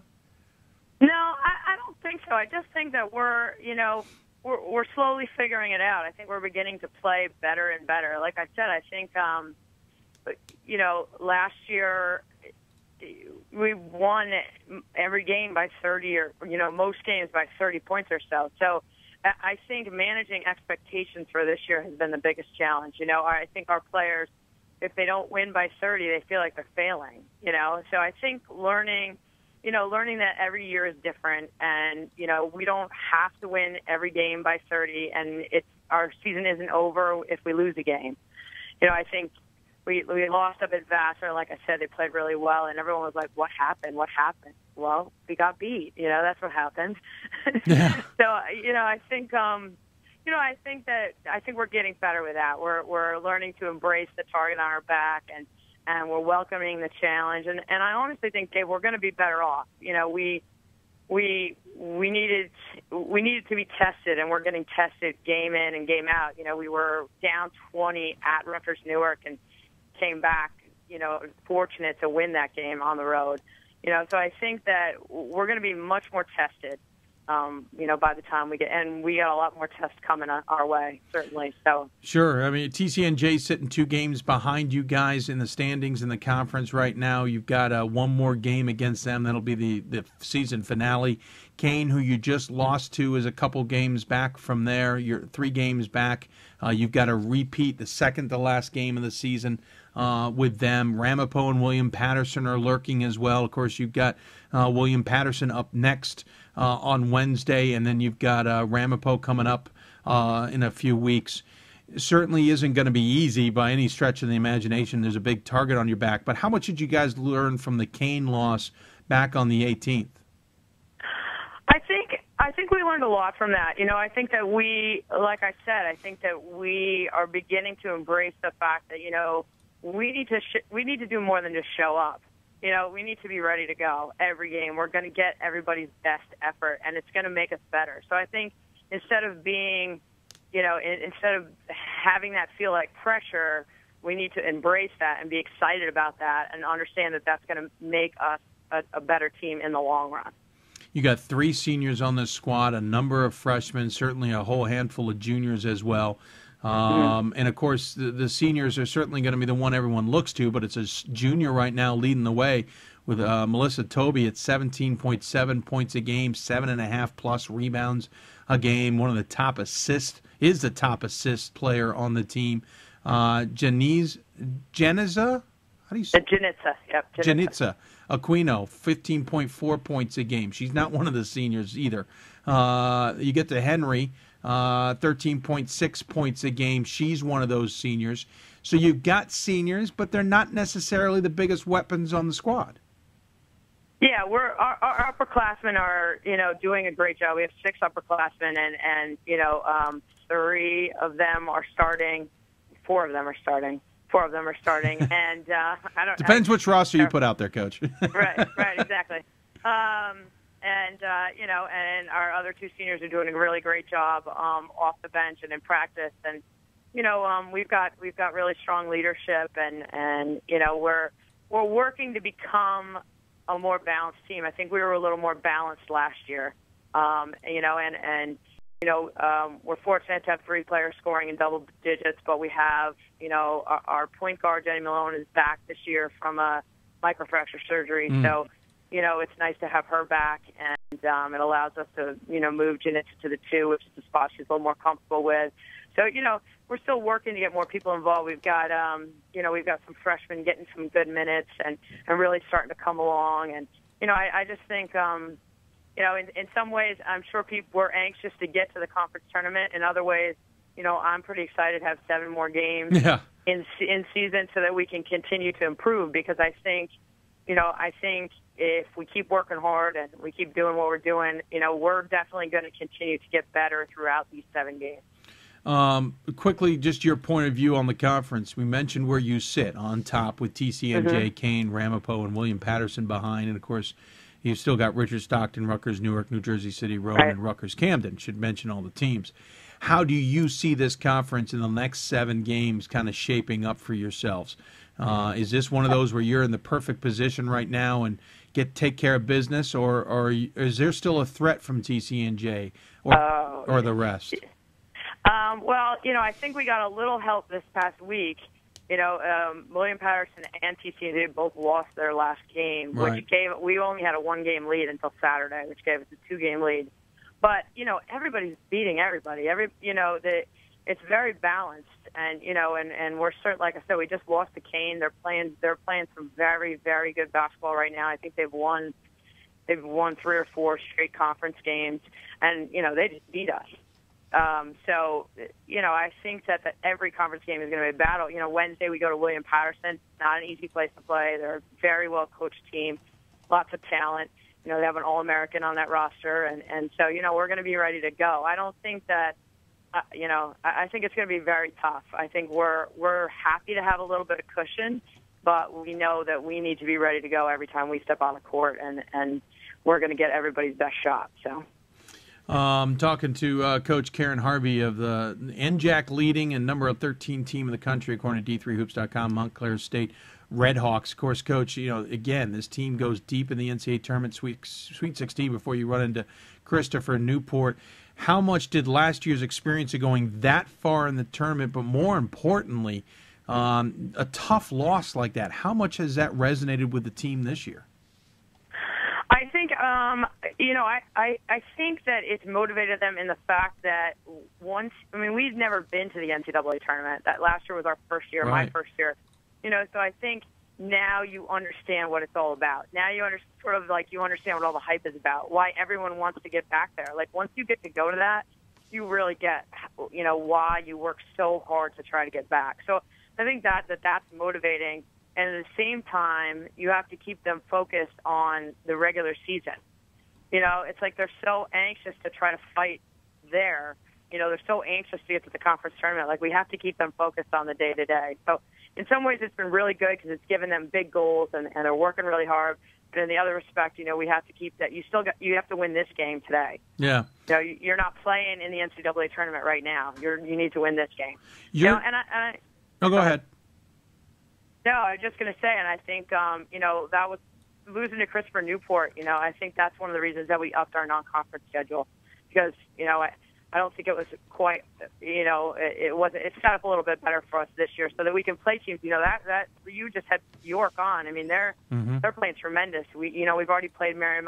We saw Christopher Newport last year. We know how good that conference is, and they're all and we played Salisbury. They're doing a great job. So, that conference is big in our region, so I think it's good for us to have some experience against those teams. Now, it kind of gets me to my question. You see this Atlantic region last year in its current configurement of having the CAC such a major part of it. They'll move to the Mid-Atlantic. Of course, you'll get the MAC Freedom. That means FDU, Florham, and the rest coming into your into your mix next year. It includes Cabrini and the CSAC. So it certainly won't get any easier as a region, but it'll change the landscape. So let's start from this point of view from this year. How much is this Atlantic region setting up, regionally ranked especially, of how you got to position yourself just right and not take the proverbial bad loss at the wrong time? Yeah, I agree. You know, like I said, I think that we're fortunate that we got through our conference schedule, our non-conference 6-1. I think it was very important for us to go down and play well against a very good Marymount team. You know, play well in Puerto Rico with all of the sun distraction against Salisbury. You know, I think I think it's good that we got those regional wins. You know, obviously the early win against, I told Mike Strong, I'm only going to play if we play the first game of the season because you're going to be too good after that. Yeah, he's not going to let that happen again. Yeah, right. So I think it's big that we got that win over Scranton. I mean, they're playing phenomenal. I would imagine they'll be ranked in their region, and that'll be a good regional win for us. So, I'm actually about to find out a little bit more. This is my first year on the RAC committee, so I'm really excited You about are on that. the RAC? Yeah, my first year on the RAC. You're not listed. So you took over for Aaron Monahan at William Patterson? I did. Okay. I did, yeah. Well, I was going to ask you, I mean, you're learning a lot about this whole thing, and of course you'll see different teams next year when you serve on the RAC as well, but how much are you appreciating? You said you changed your out-of-conference scheduling kind of mentality. I don't know if that had anything to do with the RAC, but is that something you're starting to appreciate, that you really got to have a strategic mindset sometimes? You do, and sometimes, and I thought I had it set up pretty well the year before, but I didn't. Our strength, I really didn't. I did a bad job. We got hurt with our strength of schedule, so I actually, I had a really good conversation with Ron Rohn. I had a really good conversation with a couple other people. I talked to Aaron Monahan, who was on the RAC before me. Keith from Gwennon Murphy has been helpful. Just talking about how can I set my schedule up better. And Jim Scheibel from Rochester is really helpful. It's like you got to make it tough, but if you make it too tough, I've made that mistake too, where we played 4 ranked teams, but we went 0-4. So that doesn't help you either. So I think it's hard, and I think as relatively new coach in college, this is my 8th season. I'm just starting to figure it out. And then sometimes you think that you have done the perfect schedule, and something happens, and you're like, So I think it's important though, and I think it's something for all young coaches to sort of try to learn and talk to the other coaches that have more experience, and try to set. You want to set your team up for both case scenarios. You were talking about understanding what it's like to be in the NCAA tournament and such. Of course, last year you guys were positioned to be able to host, but due to the whole lawsuit over game betting in New Jersey, you guys lost that opportunity. You didn't do what on the men's side did with Ramapo and Stevens, where they found a site out of state where they could still host. You decided to go ahead and go on the road. I'm going to go out on a limb. Was that maybe almost a blessing in disguise? You didn't have to worry about the hosting stuff? I 100%. Yeah, I think it might have been a blessing. I mean, it obviously would have been nice to play at home, but Lebanon Valley is the NCAA tournament. They did a phenomenal job. We didn't have to worry about a thing. I mean, other than our bus breaking down on the way there, that was that we got a great photo shoot out of it. So it was, that was. I really think for me, first time in the NCAA tournament, my team first time. I think going on the road, getting them away from the distractions of everything. I think it worked out well for us. You're in your 7th season with the program, and of course you're already second all-time in wins at Montclair State for the women's basketball team, so certainly off to a good start. Coach, I appreciate you taking the time to join us. 16-2, 10-1 in the NJAC with a certainly a good battle ahead with the William Pattersons still to face, and the Canes and the New Jersey Cities, and everybody else in between as well. So we'll look forward to seeing how you do the rest of the way. As always, we give our guests the final word. Any final thoughts you'd like to share with those who may be tuning in? Yeah, I just want to say thanks. We've had great support from family and friends and our campus and vice president, our athletic director. it's been really great. We got a lot of Red Hawks fans who travel all the time and are really interested, and so just want to thank them, continue supporting, and hopefully we can keep playing some good basketball. And Dave, thanks so much for having me on. Oh, absolutely. I'm glad we could get you on.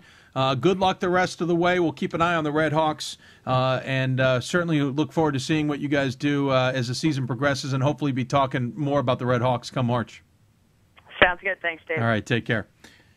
Coach Karin Harvey joining us here on Hoopsville. Team again, 16-2 overall, 10-1 in conference play. They will play William Patterson and Rutgers Camden next 2 games on the road. William Patterson right in the middle of the race for the NJAC. Rutgers Camden at the bottom, but it doesn't mean they can't come up and bite you. Ramapo, then Richard Stockton. Ramapo at home, Richard Stockton on the road before they'll finish with 2 at home, New Jersey City and Kane, and then finish the season against, right now, right behind them, second place, TCNJ, sitting a game behind the Red Hawks.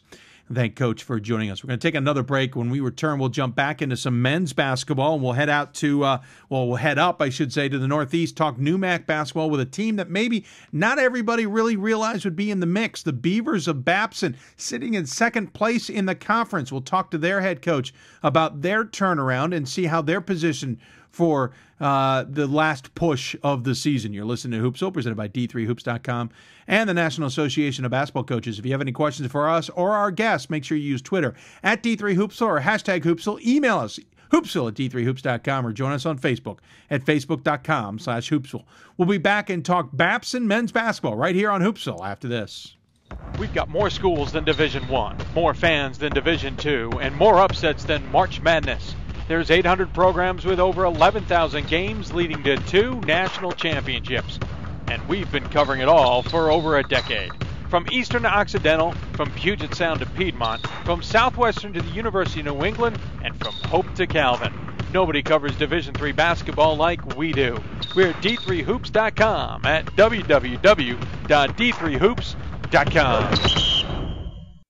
Division III schools offer academic scholarships instead of athletic scholarships.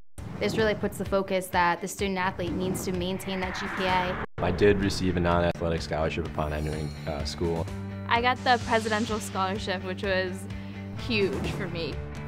I think there's more opportunities for academic scholarships in Division III. A lot of people pick schools just based on the sport and don't get that experience. Being a Division III athlete and developing my leadership skills has definitely put my name out there and helped me get more recognition on campus, but more recognition nationwide. I did win the Jostens Trophy, which is based on leadership, academics, and then how well you do on the court. I'm also the Schwartz Scholar of my class. Schwartz Scholarship is basically a scholarship that is given to a student who's identified as a likely leader. At the end of the day, it won't matter how they play on the field, it will matter how they do in the classroom.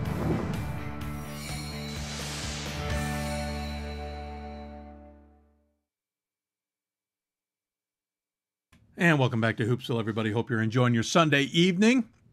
It is a great time to talk Division III basketball. We are rounding the corner into the final third of the season to push into the final 5 weeks as we get ready for conferences to wrap up and then get into conference tournament action. Remember, in all of Division III, almost every conference has a tournament. There's only one tournament that does not exist, or one conference that doesn't have a tournament, I should say. That's the UAA. Everybody else has a conference, so everybody's playing for positioning. Some conferences, it's all-inclusive. Some of them, it's split in half. Some of them have a play-in game, as you were, like a 4v5. Some of them give the first 2 teams a bye for the first round. So lots to play for a lot of teams, and positioning yourself just right as you get to about this point in the season is so key. And we've been talking to teams like York women's basketball, Marian men's basketball, Montclair State women's basketball about how they are positioned and how they are in their own conferences and why that is a good thing. These are all players who are in the top spot or right there making things happen, and that includes our next guest out of the Northeast men's basketball team, Babson, 13-4. They are sitting in a tie for second place in the NUMAC. I think has changed the look of the NUMAC, and we'll see how much that could happen, how much that is affected maybe the MITs of the world, or the Springfields, and including the WPIs, on how things are going. And that's because Babson is a real player this year. And joining us on the Hoopsville hotline is Stephen Brennan, the head coach for Babson. Coach, every once in a while you hear a rumbling of a team. Hey, watch out for this team. Watch out for that. I'll admit, I remember somebody saying something about Babson to me at the beginning of the season, but in the Northeast, everything gets lost in translation sometimes. You guys are sitting second in the NEWMAC right now. You got to be thrilled. Yeah, we're excited. Thanks for having me on tonight. We have a long way to go. We've only played 5 of the games, so we're excited to be where we are and hoping to challenge and get into that top tier. And obviously, you mentioned the fact that we have 3 teams that have really been vying for the top of the conference in the most recent history, in WPI, Springfield, and MIT. And last year getting 3 bids from our conference was amazing. So it's been incredibly competitive, and to be up in that same conversation, we're very excited about it. Chris Bartley at WPI, he's got his squad 16-1, 6-0 in conference play. Then you're sitting there 2 games back with Charlie Brock at Springfield. Both of you 13-4, 4-2 in conference play. Of course, MIT sitting right there at 12-4, 4-2 in conference play. Emerson's lurking. The team that beat Amherst this season, they're 10-7, 3-3 in play. This NEWMAC has kind of emerged as a deep conference that, it's not just the NESCACs of the world up there in New England. NEWMAC plays good basketball, and you guys have represented. You guys now in the mix there. It's got to be a thrill on campus too. Yes, we're starting to see a lot more fans in the seats, and we've had success in the past. I've been with the program for a long time, both as an assistant and the head coach, and having the opportunity to coach some really good teams in the 90s, and then the 2001, 2004 group have certainly prepared me for what we're up against. But I think the big thing is that there's no easy games in the NEWMAC, and it's a situation where, Jim O'Brien comes in as a first-year NEWMAC conference coach, and he's at Ohio State and BC. You're certainly not going to out-coach him or out-think him. He's probably forgotten more than all we all know. So. Well, and that's the thing, is things have really changed. Again, Bartley at WPI, Charlie Brock at Springfield. These guys are deans. You got of coaching, especially in New England. You've got Anderson at MIT. That team, makes a huge run to the Final Four a couple years ago. They're playing good basketball. How much has this conference in your years there completely flipped around? Well, if you go back a while back, it was Clark and Ups back in the early 2000s, and then Chris got the job over at WPI after working for us at Babson for 2 years and helping us do some great things. So I think the big thing is that good players make us all better coaches. So it's a situation where good coaches, when they get the better players, really take advantage of it. And you look at Charlie Brock recently, or Larry Anderson's group, having Toshman and Cates. Those guys are phenomenal talents. And I think the bigger piece is that not only are they talented, but they're great competitors. They don't let you breathe. Our margin for error in the last couple of years to try and gain a victory was really slim. And this is the first year in a while we've had more offensive firepower. I think we've always been a pretty competitive and strong defensive team. And, but it's a situation where, if you're going to beat the higher ranked teams, like we play Amherst every year, and, they're always going to score 80 points, so you got to find a way to get 81, Yeah. So it's a situation where, we play a really difficult non-conference schedule, and we have a good group. We end up where we are right now. In other years, we might be 500 in that situation. We play in the Big Four Challenge at Tufts and Brandeis and Salem every year, and, there's not a lot of victories out there. So I think that stuff prepares you for the conference play. And then, you look at the success that WPI's had.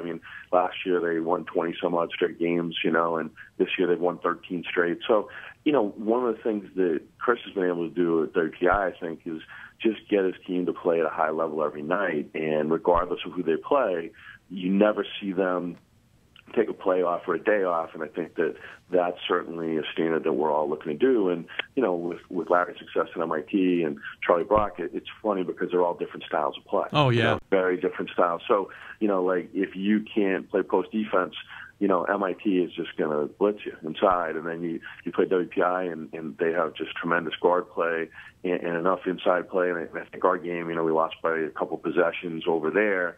It came down to they created more easy shots. So we hit 10 of our first 15 shots over there, and then they went on a run and generated better shots than we did. So I think it's still that way throughout. We played Emerson early on in the conference schedule, and we had a great win at home, and we played pretty well at home, scoring well at home. And I think it's a situation where obviously we're blessed to have an outstanding point guard in Kenny Ross, and two legitimate go-to guys in freshman Joey Flannery and junior John Wicke. But the other piece is just the toughness that other guys bring every day. Dave Mack's a physical presence for us every night, and even though he's hurt, Eric Dean has been a huge in terms of our competitiveness every day in practice, and he started every game up until he got hurt after the Springfield game. So that group of 6 or 7 guys has been terrific, and to be honest with you, we have a big group of first years on our team, and they've been able to mimic the other teams we played. So I keep telling them it takes the whole village to win the games. It's not just those guys who are getting the minutes. It's everybody on the roster who gets us prepared and ready to play the next game. Talking to Coach Stephen Brennan here of Babson, the team playing very well. Coach, you had some games that jumped out at a lot of people. You lost to Bowdoin, but it was close. It ended up being a 12-point loss, but it probably didn't indicative of the game. You beat Brandeis and handily on December 7th. You, of course, lose to Amherst, but you respond from that. A couple weeks later, your next game, you beat Colorado College, who was getting top 25 attention. You beat them in overtime. You play a tough one with Springfield. You play a tough game with WPI, but you bounce back and you get a dominating win, for lack of a better description, over MIT. It's just, you guys have been garnering the attention, and you look at this team, and it's experienced, certainly, but you're also very young. You've got 2 seniors on the squad, but then it's a host of juniors and a host of freshmen. Yeah, it's an interesting mix. We've been really fortunate that, several of the freshmen have been able to help us out. Terry Bolno's done a terrific job, and, obviously Flannery's leading, I think, our conference in scoring and, leading us in scoring. And then John Wicke has been, outstanding. He was a first-team all-conference guy last year. I think the big thing was, to start the year, obviously we have, obviously all teams have great goals, but, I felt just cautiously optimistic that we had good experience returning, and that we knew we had some pretty good pieces coming in Eric Dean and Joey Flannery, and a guy named Charlie Rice just came in and has played great minutes against both MIT and WPI. So I guess he likes the engineering schools, but it's a situation where we've had good contributions from them. But a guy like Ryan Stowe's done hit some timely threes and played some good defense for us. And I think again, like David Mack, he started since Eric Dean has gone down, and he's put up big numbers. He had 16 rebounds last Saturday against Wheaton. He was 7 for 7 the other night, and he battled, a really good front court along with John Wicke against MIT. And, the first half was a dogfight. It was 25-23. And, the second half, we got a little bit of distance, and, we were able to shoot the ball really well from 3 because they're just so, outstanding in terms of taking away paint field goal attempts. You talk about the team. Flannery's leading the team at 18.9 points a game, 5.2 rebounds a game. You got Wicke, 14.2, 6.2 on the rebounding. By the way, I should mention Flannery shoots 59% from the floor. And if you thought that was dangerous, he shoots 37% from beyond the arc. Palazzini, 11.5 points a game. Dean's giving you 10 points. He's also giving you 7.5 rebounds a game. David Mack, 7.2 and 5.9. You got a lot of guys contributing in a lot of different places. And then you got Kenny Ross, who's handed out 109 assists so far this season. This isn't certainly a one-man show. You can pick and choose your weapons almost. Yeah, it's a situation where, our guys work really hard on their skills, and, we talk about getting incrementally better every day individually and being greater than some of our parts. And, I think the big piece is that Kenny Ross is able to get and make shots for guys. Doc Rivers says the pass makes the shot. Well, Kenny Ross makes a lot of shots for our guys, whether it's over-the-top layups for guys who are sprinting the court, up in front threes to Matt Palazzini, who's shooting, I think, in the 40 percentile from three, which is just huge. I think that's the other piece, is that we're able to space the floor, because Wickie's 6'7", but he can step out and shoot a three. Joey Flannery can step out and shoot a three.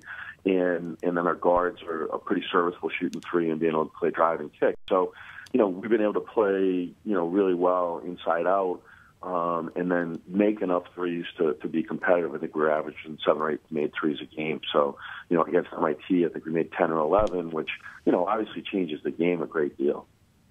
Looking at the schedule ahead, you got 8 games left. On the road against Clark Wednesday and Emerson next Saturday. Then at home against Wheaton, Mass. and WPI the following week. On the road against Springfield, not an easy place to play at all.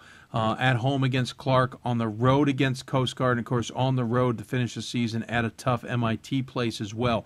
What are you telling the team? I mean, what's the message as you look ahead at this next 8, which are, with you guys sitting, they're in second place in the conference, are really, really important games?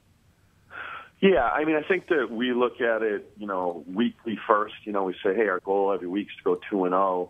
And, it's funny, we send out our this weeks each week, and we only give them up to Wednesday, so we're just focusing on the first game, and then we give them the next set of practices and film sessions and things like that for the Saturday game. So I think our group's done a pretty good job, as you noted, being able to bounce back and be pretty resilient from tough losses. Yeah. I mean, we've had some really close and tight games. We played a really competitive game with Amherst. It went down in the last 3 minutes, and, they made more plays. But I think the thing we talk about is, as much as you want to make plays, you want to make less mistakes than the other team, and I think that people miss that a lot. You do have to be able to rebound. You do have to get stops.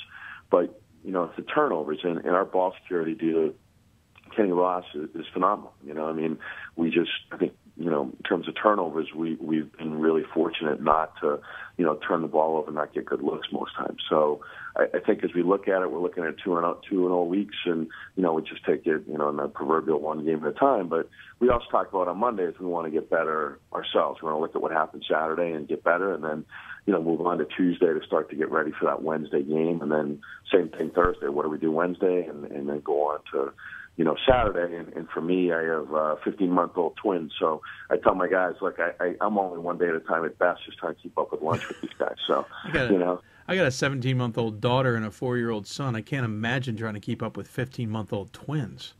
Yeah, Ellie and James are a battle. They keep the patient level high, so it's good. And I, got a lot of good support there. And the other piece of that is just they make you stay in the present, and I think that certainly helps you.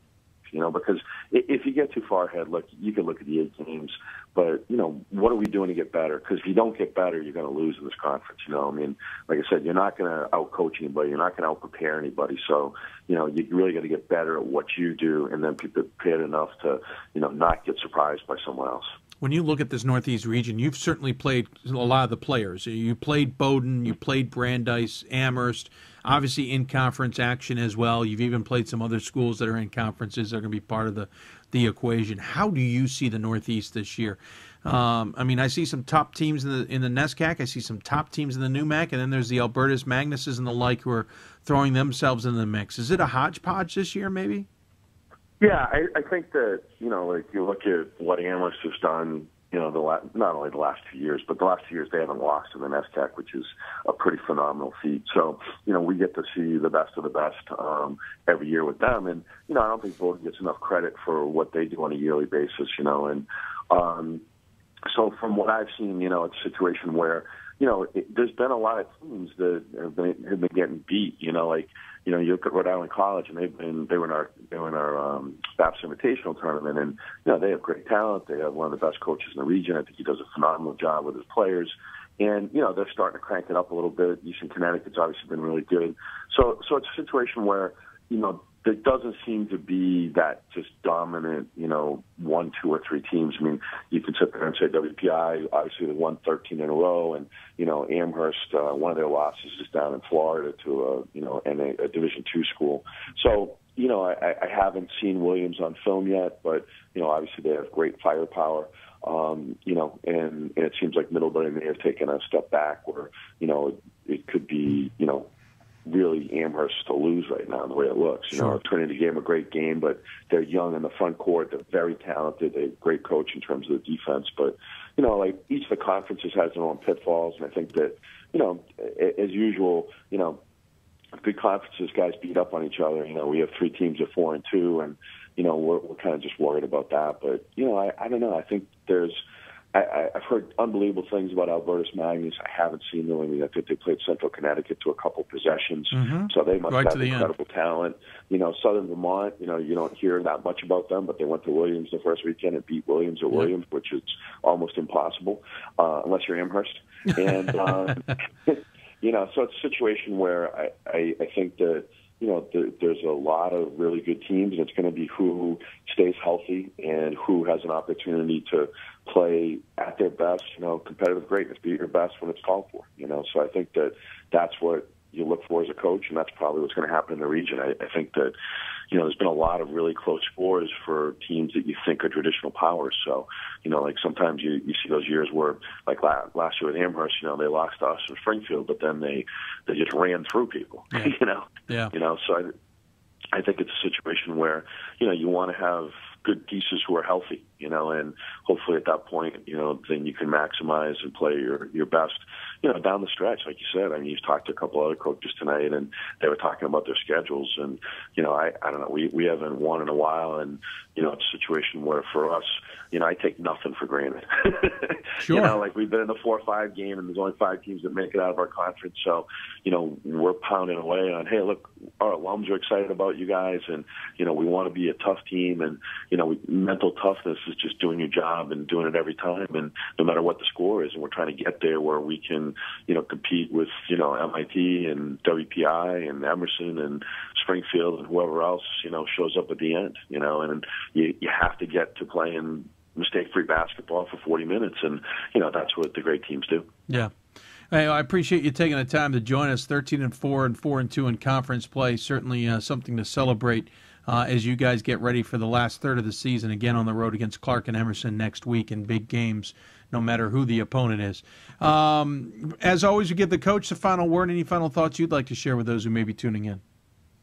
Well, you know, it's funny. I'm a D3 congressman, and Charlie Brock and Paige sent out the Hoopsville fundraiser. So I would put a plug in to, you know, people who, you know, tune in and get a lot out of your show to try and give a donation towards that, and, you know, and then be aware from the NABC initiatives with the sneakers, Suits and Sneakers weekend this past weekend, and we're moving on towards autism, and, you know, that's a huge thing. So I think that those pieces, you know, I think sometimes we get so caught up in our basketball that we miss the big picture. There's a lot of people out there who don't have the opportunity to work with great student athletes and, you know, have an opportunity to worry about wins and losses. So, you know, I think there's a lot that you guys are doing for, you know, D3 basketball to get it out there and make it exciting, and for us to be on the show is tremendous for both our current players and our alums. So we're very excited, and we appreciate the time.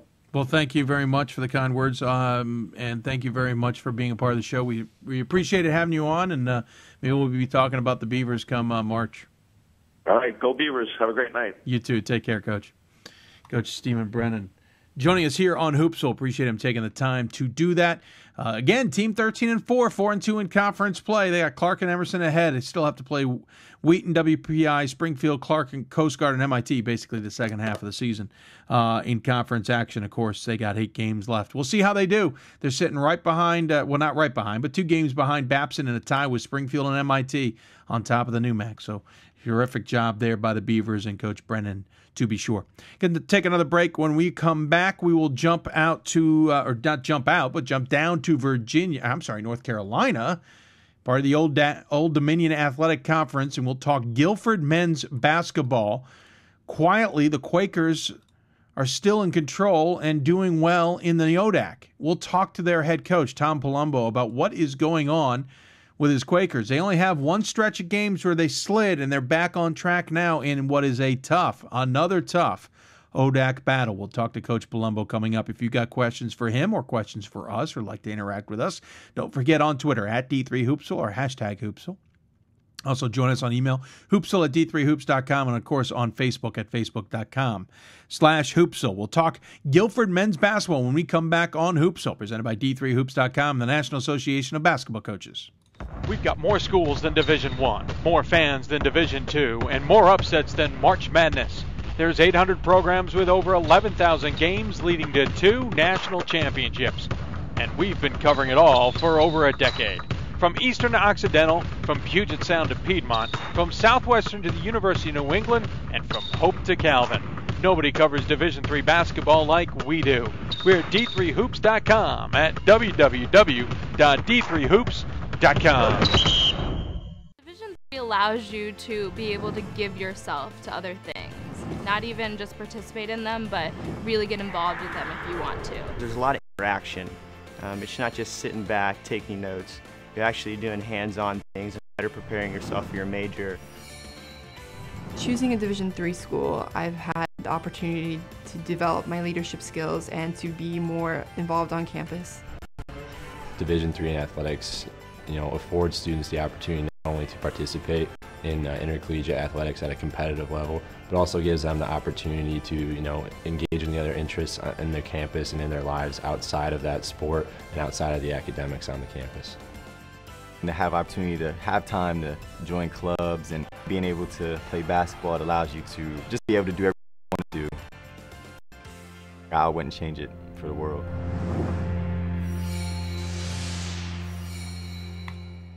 And welcome back to Hoopsville, everybody, as we wrap up our Sunday night show here, covering primarily the Northeast, Atlantic, South, and Midwest regions.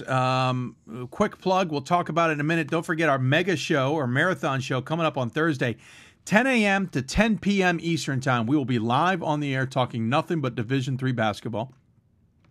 We are putting together our whiteboard over here, which I occasionally glance at, of our guests, and we are filling in the holes, as it were. It is going to be nuts, I agree, but it will be fun, and it's all part of the Hoopsville fundraising project. We hope you'll take the time to either consider donating to helping the show improve and move forward. If not, at least tweet it out or pass it on to anybody you think may be interested. We'll talk more about that as we wrap up the show. Tonight's show is all been about teams who are in position in the conference as we kind of make the last push to the season, the last third of the season, 7, 8, or some odd games left to go. And so teams are kind of positioning and jockeying themselves to be in the right spot for that push to conference tournament action, unless, of course, you're the UAA and you don't have a conference tournament. So this is an important time of year with 5 weeks left to go. As of tonight, we'll be talking in 5 weeks about who's in and who may be out of the NCAA tournaments. So kind of along that token, we jump down in the South region and go to the Old Dominion Athletic Conference, which is always a battle, and this year it is proving to be so yet again. And joining us on the Hoopsville hotline is the head coach for Guilford, Coach Tom Palombo. Team is 13-4 overall, 7-1 on top of the ODAC this season. And Coach, welcome to Hoopsville. Hey, thanks for having me on, Dave. I appreciate it. It's good talking to you. Absolutely. I love having you on. Again, you're 13-4. If we just go by the 13-4 mark, there's a four-way tie up top the conference. Guilford, Randolph-Macon, Lynchburg, Virginia Wesleyan, all 13-4. You and Randolph-Macon are 7-1. Lynchburg and Virginia Wesleyan 6-2 in conference play. Then you have Hampton-Sydney and Randolph, both 10-7, 4-4. Bridgewater's 4-4. Eastern Mennonite is 4-4. And then you got everybody else, including Shenandoah, who's having a pretty good season this year. I guess it's same old for this conference. It is. Ever since, I came into the league, I guess, 10 years ago, and it seems like each year the teams get better and better. We all get kind of closer to each other rather than further apart. I think everybody's, the quality of competition. I think it's impossible to say, who has the best league in the country. I would say the ODAC is certainly one of the best with what I've seen, especially over the last 4, 5, 6 years for sure. Oh, it's certainly been it's certainly a different beast, as it were. Definitely a top 5 conference, I would say, in men's basketball action. When you look at how everything has progressed over the years, it's always been a tough conference. You've had good representatives in the sense of Virginia Wesleyan's won a national title. Randolph-Macon has certainly represented themselves well as well. You've got other teams that certainly have done due diligence. But when do you think it shifted to this absolute dogfight on top and it being such a deep conference?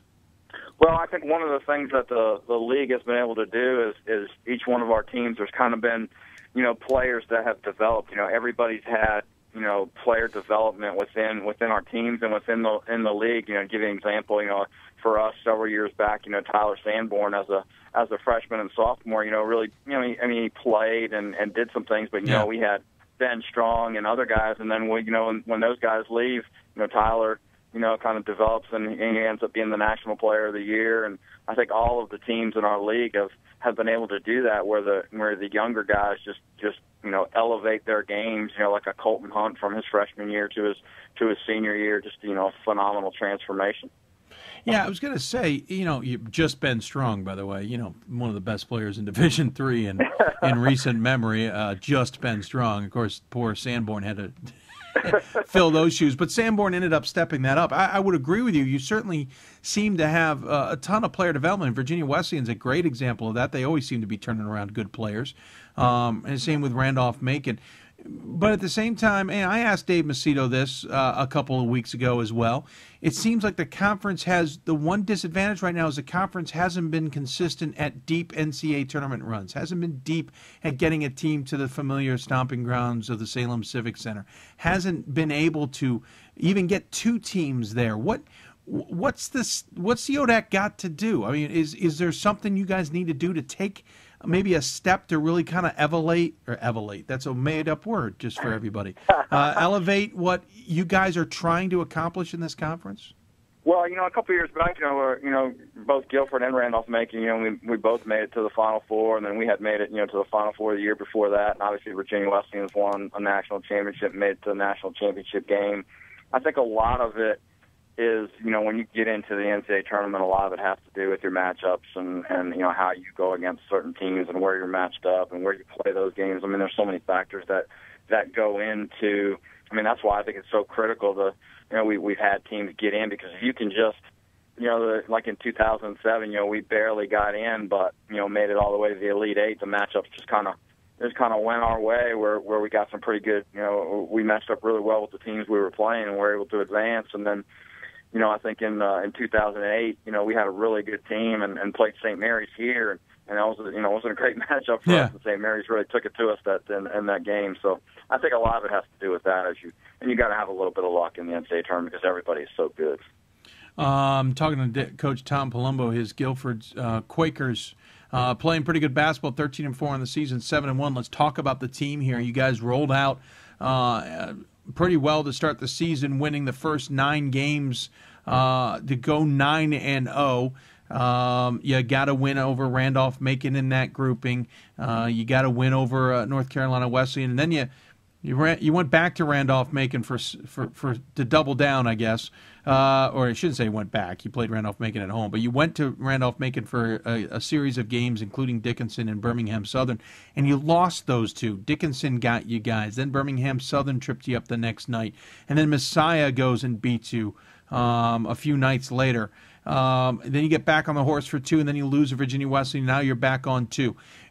What's the team we're looking at here? Is this Quaker squad the 9-0 that we saw start? Is it the 3 or the 2-3 or 2-4 squad we saw in the middle of the season? Is it the squad now that's beaten Hampden-Sydney back, beaten Eastern Mennonite, and starting to roll through conference again? Yeah, I think we play several freshmen. I think that's going to have a little bit to do with it. They're very talented. I love the way they compete.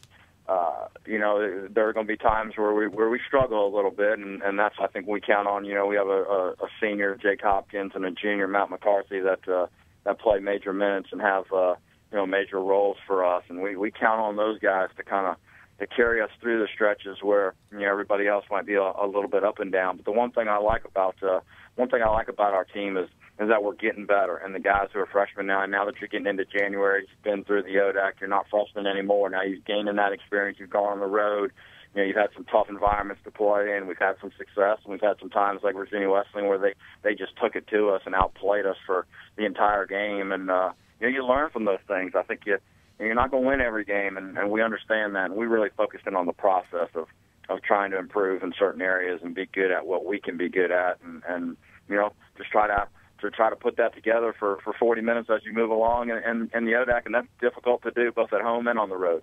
You have one senior, you have two juniors, you have a whole host of sophomores and freshmen.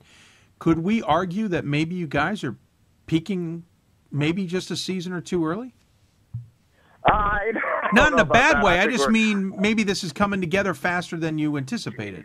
Yeah, I think some of the guys have kind of talked about that. They didn't really know what to expect this year, and I think anytime you play a lot of new guys, the one thing we knew is, we knew Jake and Matt, are very solid. They're solid players certainly in our league, and we knew the freshmen coming in were very talented. It's just a matter of kind of the way we play. We need everybody to play together, and it takes time to learn that. But they're, our guys, they're so unselfish, and they work very hard in practice, and they're really understanding what we're trying to do, and they do try to work hard and get better. And I think that's what's helped us. And playing in the league helps you, because if you don't, you go through stretches during games where the other team's playing at such a high level. I mean, if you can't match that or do better than that, I mean, you're going to get it taken to you, and I think that's what happened to us at Virginia Wesleyan. We couldn't match what they were doing, but that was a good learning process for us. It wasn't a good experience while we were going through it, but we talked about it and looked back on it, and I think that's made us better.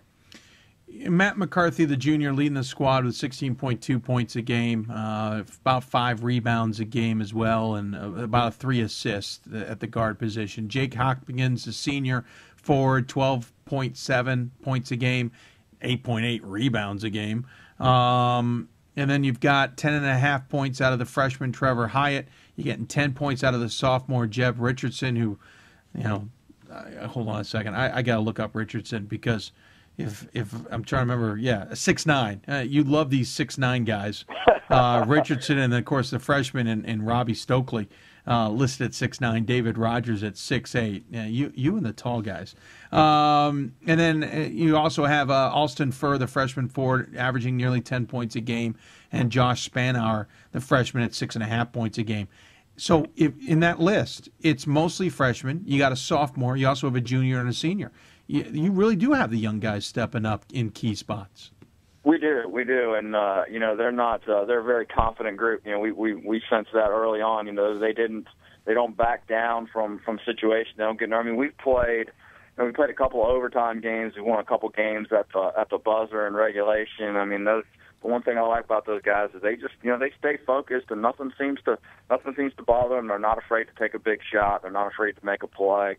And Matt's obviously our go-to guy, but those other guys they're not. They won't back down, and they're not afraid to do that. And I think that's great. We want to have that, and not only for this year, but as we move along next year and the year after with these guys, as they continue to get better and continue to gain even more confidence. I think it's critical that they're placed in those situations and have some success and sometimes not have success, because I think I think you learn from both those situations. You've got a hodgepodge of games up ahead of you. You got Randolph at home. Clay Nunley, always a disciplined squad.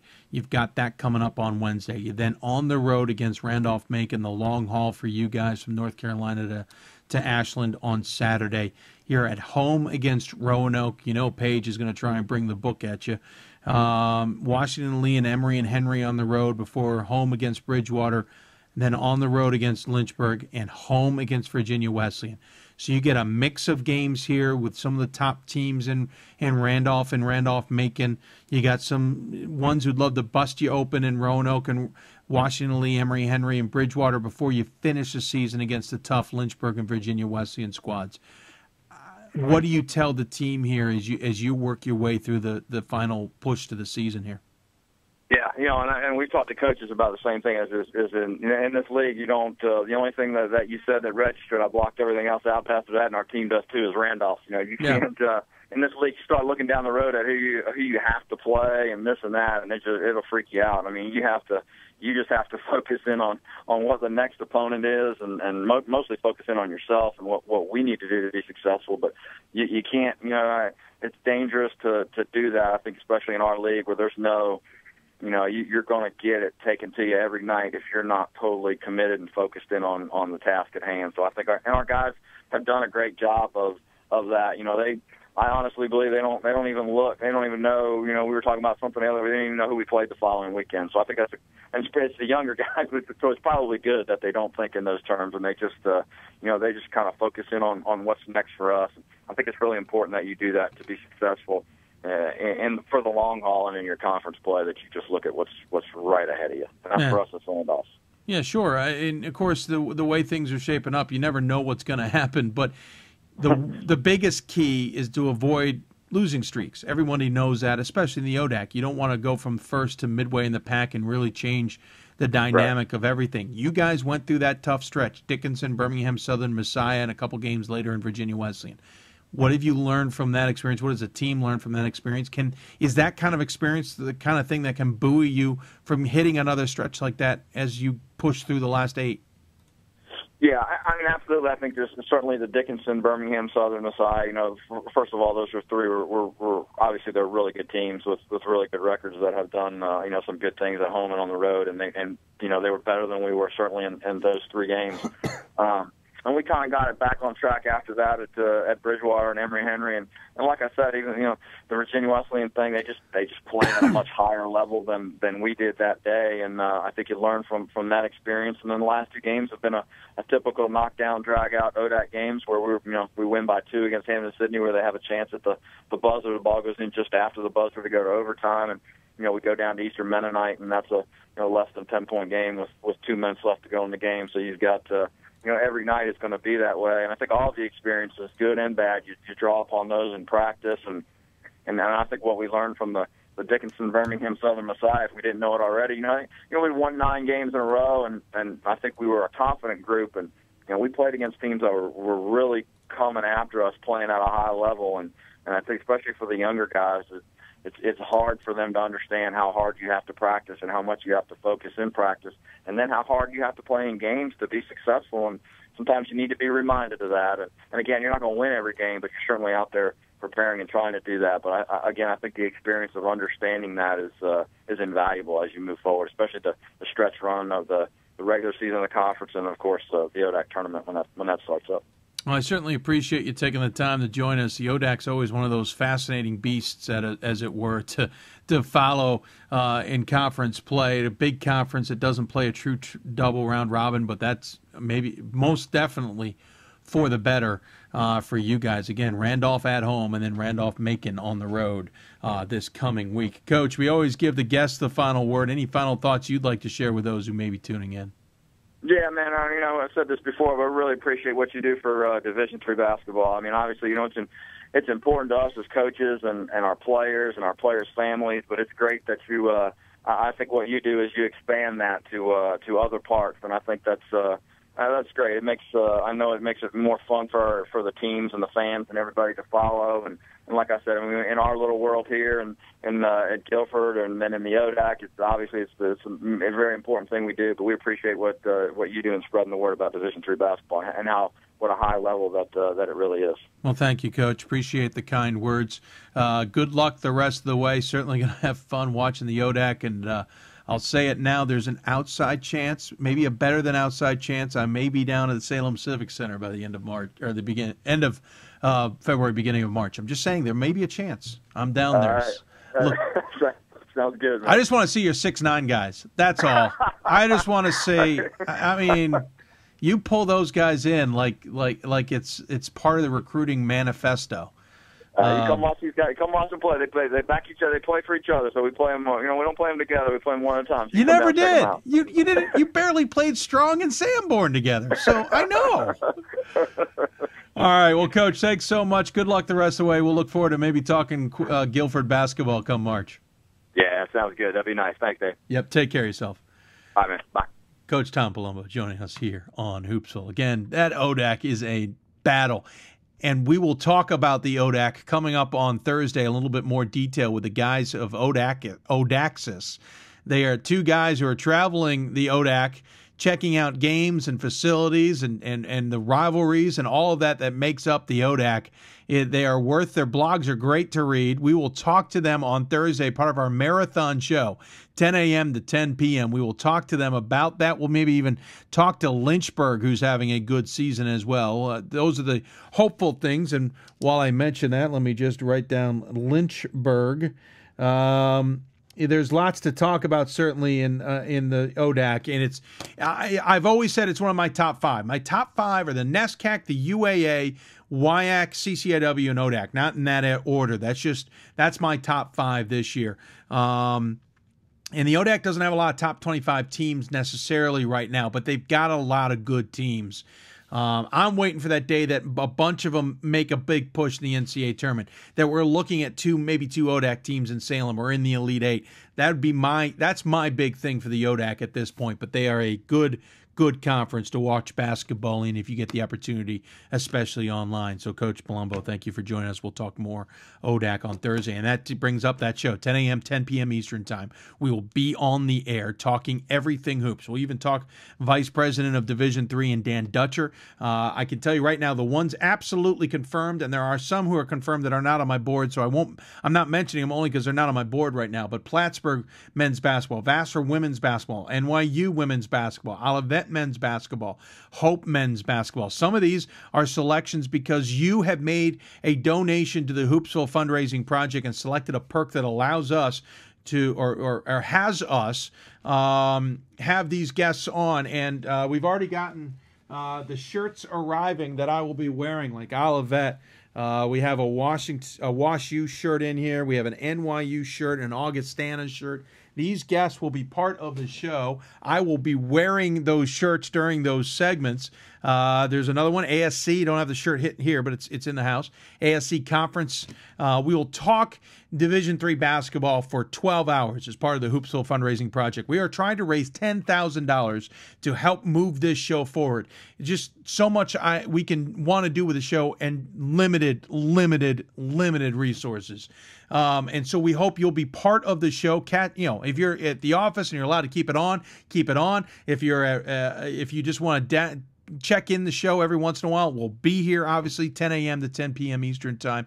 We will cover all 8 regions. We will cover men's and women's basketball. We will cover everything that has to do with Division III basketball. We even check in with some of our regional reporters. Matt Noonan up in the Northeast. We always touch base with him.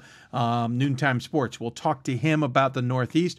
We'll hopefully talk to James Wagner, Wags, out of Ursinus. He's usually our Mid-Atlantic guy. Pat Coleman, Gordon Mann. Those are guys we'll hopefully be chatting with as well throughout the show. We'll talk to some of those high up in the NABC, the Paige Moyers, Charlie Brocks, and Gary Stewart's.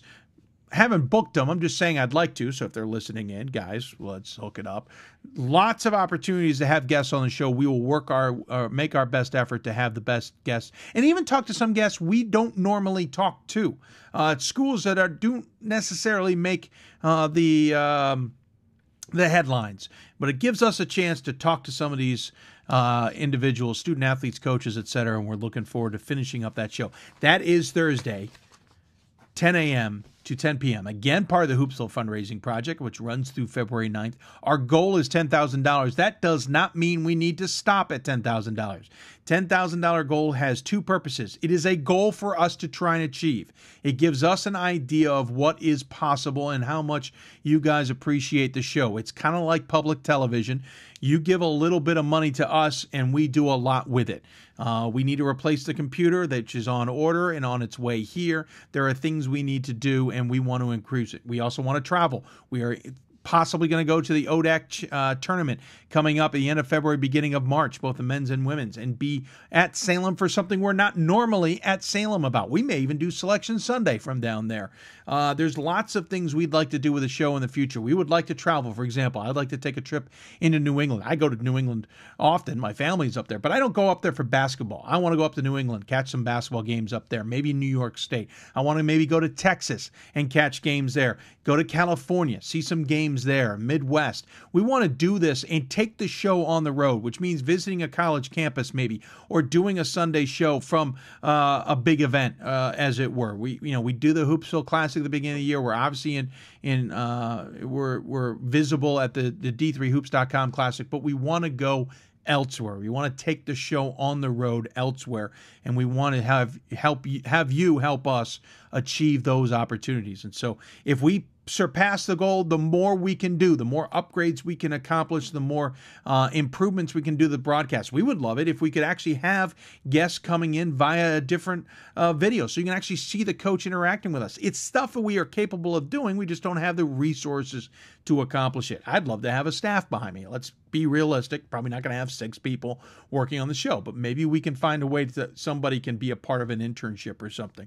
So this is the Hoopsville Fundraising Project. We hope you will take the time to consider being a part of this show and helping the show out. We have tweeted out nearly every day a link to that fundraiser. We did earlier on in the program. There's also a D3 blog about the fundraiser. On Monday, we will be sending out a press release regarding the entire Thursday show.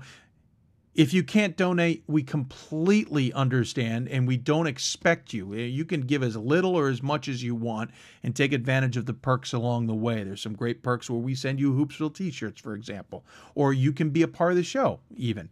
But we understand that you may not be able to actually contribute.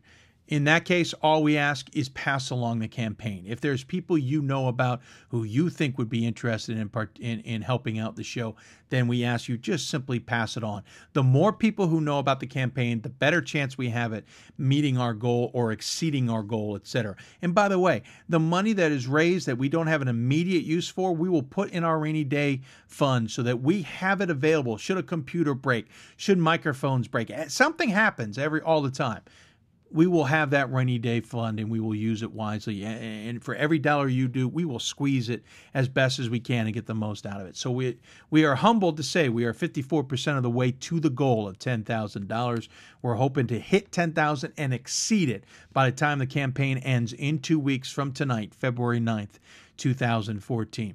All of you who have contributed so far, thank you. On Thursday, we will rattle off all the names of those who selected the perk, and we will announce on air who those people were who have donated. So thank you very much. Going to take, that's going to wrap up the show, I should say. We're not going to take another break. It's going to take a break until we're on the air on Thursday. Again, Thursday, we're going to be on the air 10 a.m. to 10 p.m. Please join us. If you have an idea of a guest we should have on the show, feel free to let us know. Tweet us at D3Hoopsville or hashtag Hoopsville. Email us, hoopsville@d3hoops.com, or on Facebook at facebook.com/Hoopsville. If you got an idea of somebody who should be on the show, let us know, and we'll look into possibly getting them on the show. If you'd like to have us wear a shirt from that school, either on Thursday's show, which would be a little tight to get a shirt by then, or a future show down the road, make a donation or have somebody make a donation to the Hoopsville Fundraising Project, and you may get that opportunity. Heck, if you would like to be on the show, you even may have an opportunity to do that if you make a big enough donation. It's kind of like public television. I think that's going to do it for now. We're going to wrap up. Again, lots to talk about. Going to have some shakeups in the top 25. Let's quickly go look at that again on the men's side especially. Remember, we had Worcester lose to DePaul. We had Illinois Wesleyan lose to Carthage. Whitewater lost to La Crosse earlier this week. Williams lost to Amherst. St. Thomas lost to St. John's. Augustana lost to Elmhurst. Virginia Wesleyan lost to Randolph-Macon. Messiah lost to Hood. Oglethorpe lost to Center, and Dubuque lost to Loris. That is 10 losses by 10 teams in the top 25. On the men's side, there will be some shaking up. On the women's side, not as many losses, but still a number of losses. There'll be some shaking up there. By the way, in the also receiving votes, there are 1, 2, 3, 4, 5, 6, 7, 8, 9, 10, 11, 12 losses from 11 teams. So there'll be some, there's a lot of teams right now. I think 51 teams are receiving votes in the top 25 on the men's side. That might consolidate, or it might get bigger. It's crazy. There are a lot of teams being considered for the top 25. We'll see how it all shapes up down the road. Some teams got big wins. Some teams took bad losses. Look at Richard Stockton, for example. Lost to Brooklyn at home, a game they should never lose, and then they went and thumped William Patterson later in the week. It's unreal this season. It's absolutely unreal, and I think it adds more questions than it answers. So we'll see what happens as we go through the top 25. Remember, they come out tomorrow. Deadlines are mid-afternoon. We'll see how everybody turns out, as it were. We're going to sign off for now. I want to thank all of our guests. Betsy Witman at York, Mark Boyle at Marian, Ryan Miranda at Washington College. Awesome video, guys, at Washington College. Again, if you haven't seen this video that the acapella group did, which features 6 student athletes for Washington College, please check it out. We have tweeted out earlier today. It is an awesome video. Montclair State's Karin Harvey, of course, Babson, Stephen Brennan, and of course Tom Palombo just recently from Guilford. And I want to thank all of them for appearing on the show. By the way, another idea: we're going to list all of the guests we've had on the show this year. I think you'd be pretty impressed with how many people we've gotten on this show, and certainly Thursday. I got a lot more. By the way, if anyone's curious, I've been keeping tabs of how many games I've seen this season as I look at my other whiteboard up here, so forgive the neck strain here. On the men's side, I have seen 34 basketball games featuring 36 teams. So 34 games featuring 36 teams, which doesn't quite add up. I might have to do that math one more time. I think it might be more like 34 featuring 37, but we'll get back to that. On the women, I have seen 18 games featuring 20 teams. That's a little closer to accurate. I think the men's team, I'm forgetting a team that I saw. I'm hoping I can surpass that by a landslide. I saw a lot of basketball games last year in person. These are in person. These are not online video. These are in person. I'm hoping to shatter that mark coming up as the season progresses. I saw something like 70 games last year. And right now I have seen, 10, 20, 34 plus 10, 15, 18. So I've seen 52 games. I'm going to see a lot more. I love this. This is what I love. I love covering Division III athletes. I love covering Division III basketball. So being able to see these many games is certainly a blessing for me. So I'm certainly appreciative of that. We're going to take off. Thank you for watching. I want to thank all our guests again for tuning into the show. I also want to thank you for tuning into the show. Thank you very much. It was a great show tonight, and I appreciate you taking the time to join us. Tell your friends and family about it. Remember, the next few weeks of the season is the craziest and the most enjoyable. 5 weeks until we're talking about who's in the NCAA tournament and who may have had their bubbles burst as the committees get ready to decide. 5 weeks, we find out who goes to the NCAA tournament. I want to thank D3Hoops.com and, of course, the National Association of Basketball Coaches as well. Thank you to all of you who tuned in tonight. We'll be back on the air Thursday, 10 a.m. Eastern, as we go 12 hours, a special D3 marathon of basketball talk right here on Hoopsville. We'll be back with that on Thursday. Please tune in. Tell your friends. You're watching the Hoopsville, presented by D3Hoops.com and the National Association of Basketball Coaches. See you on Thursday.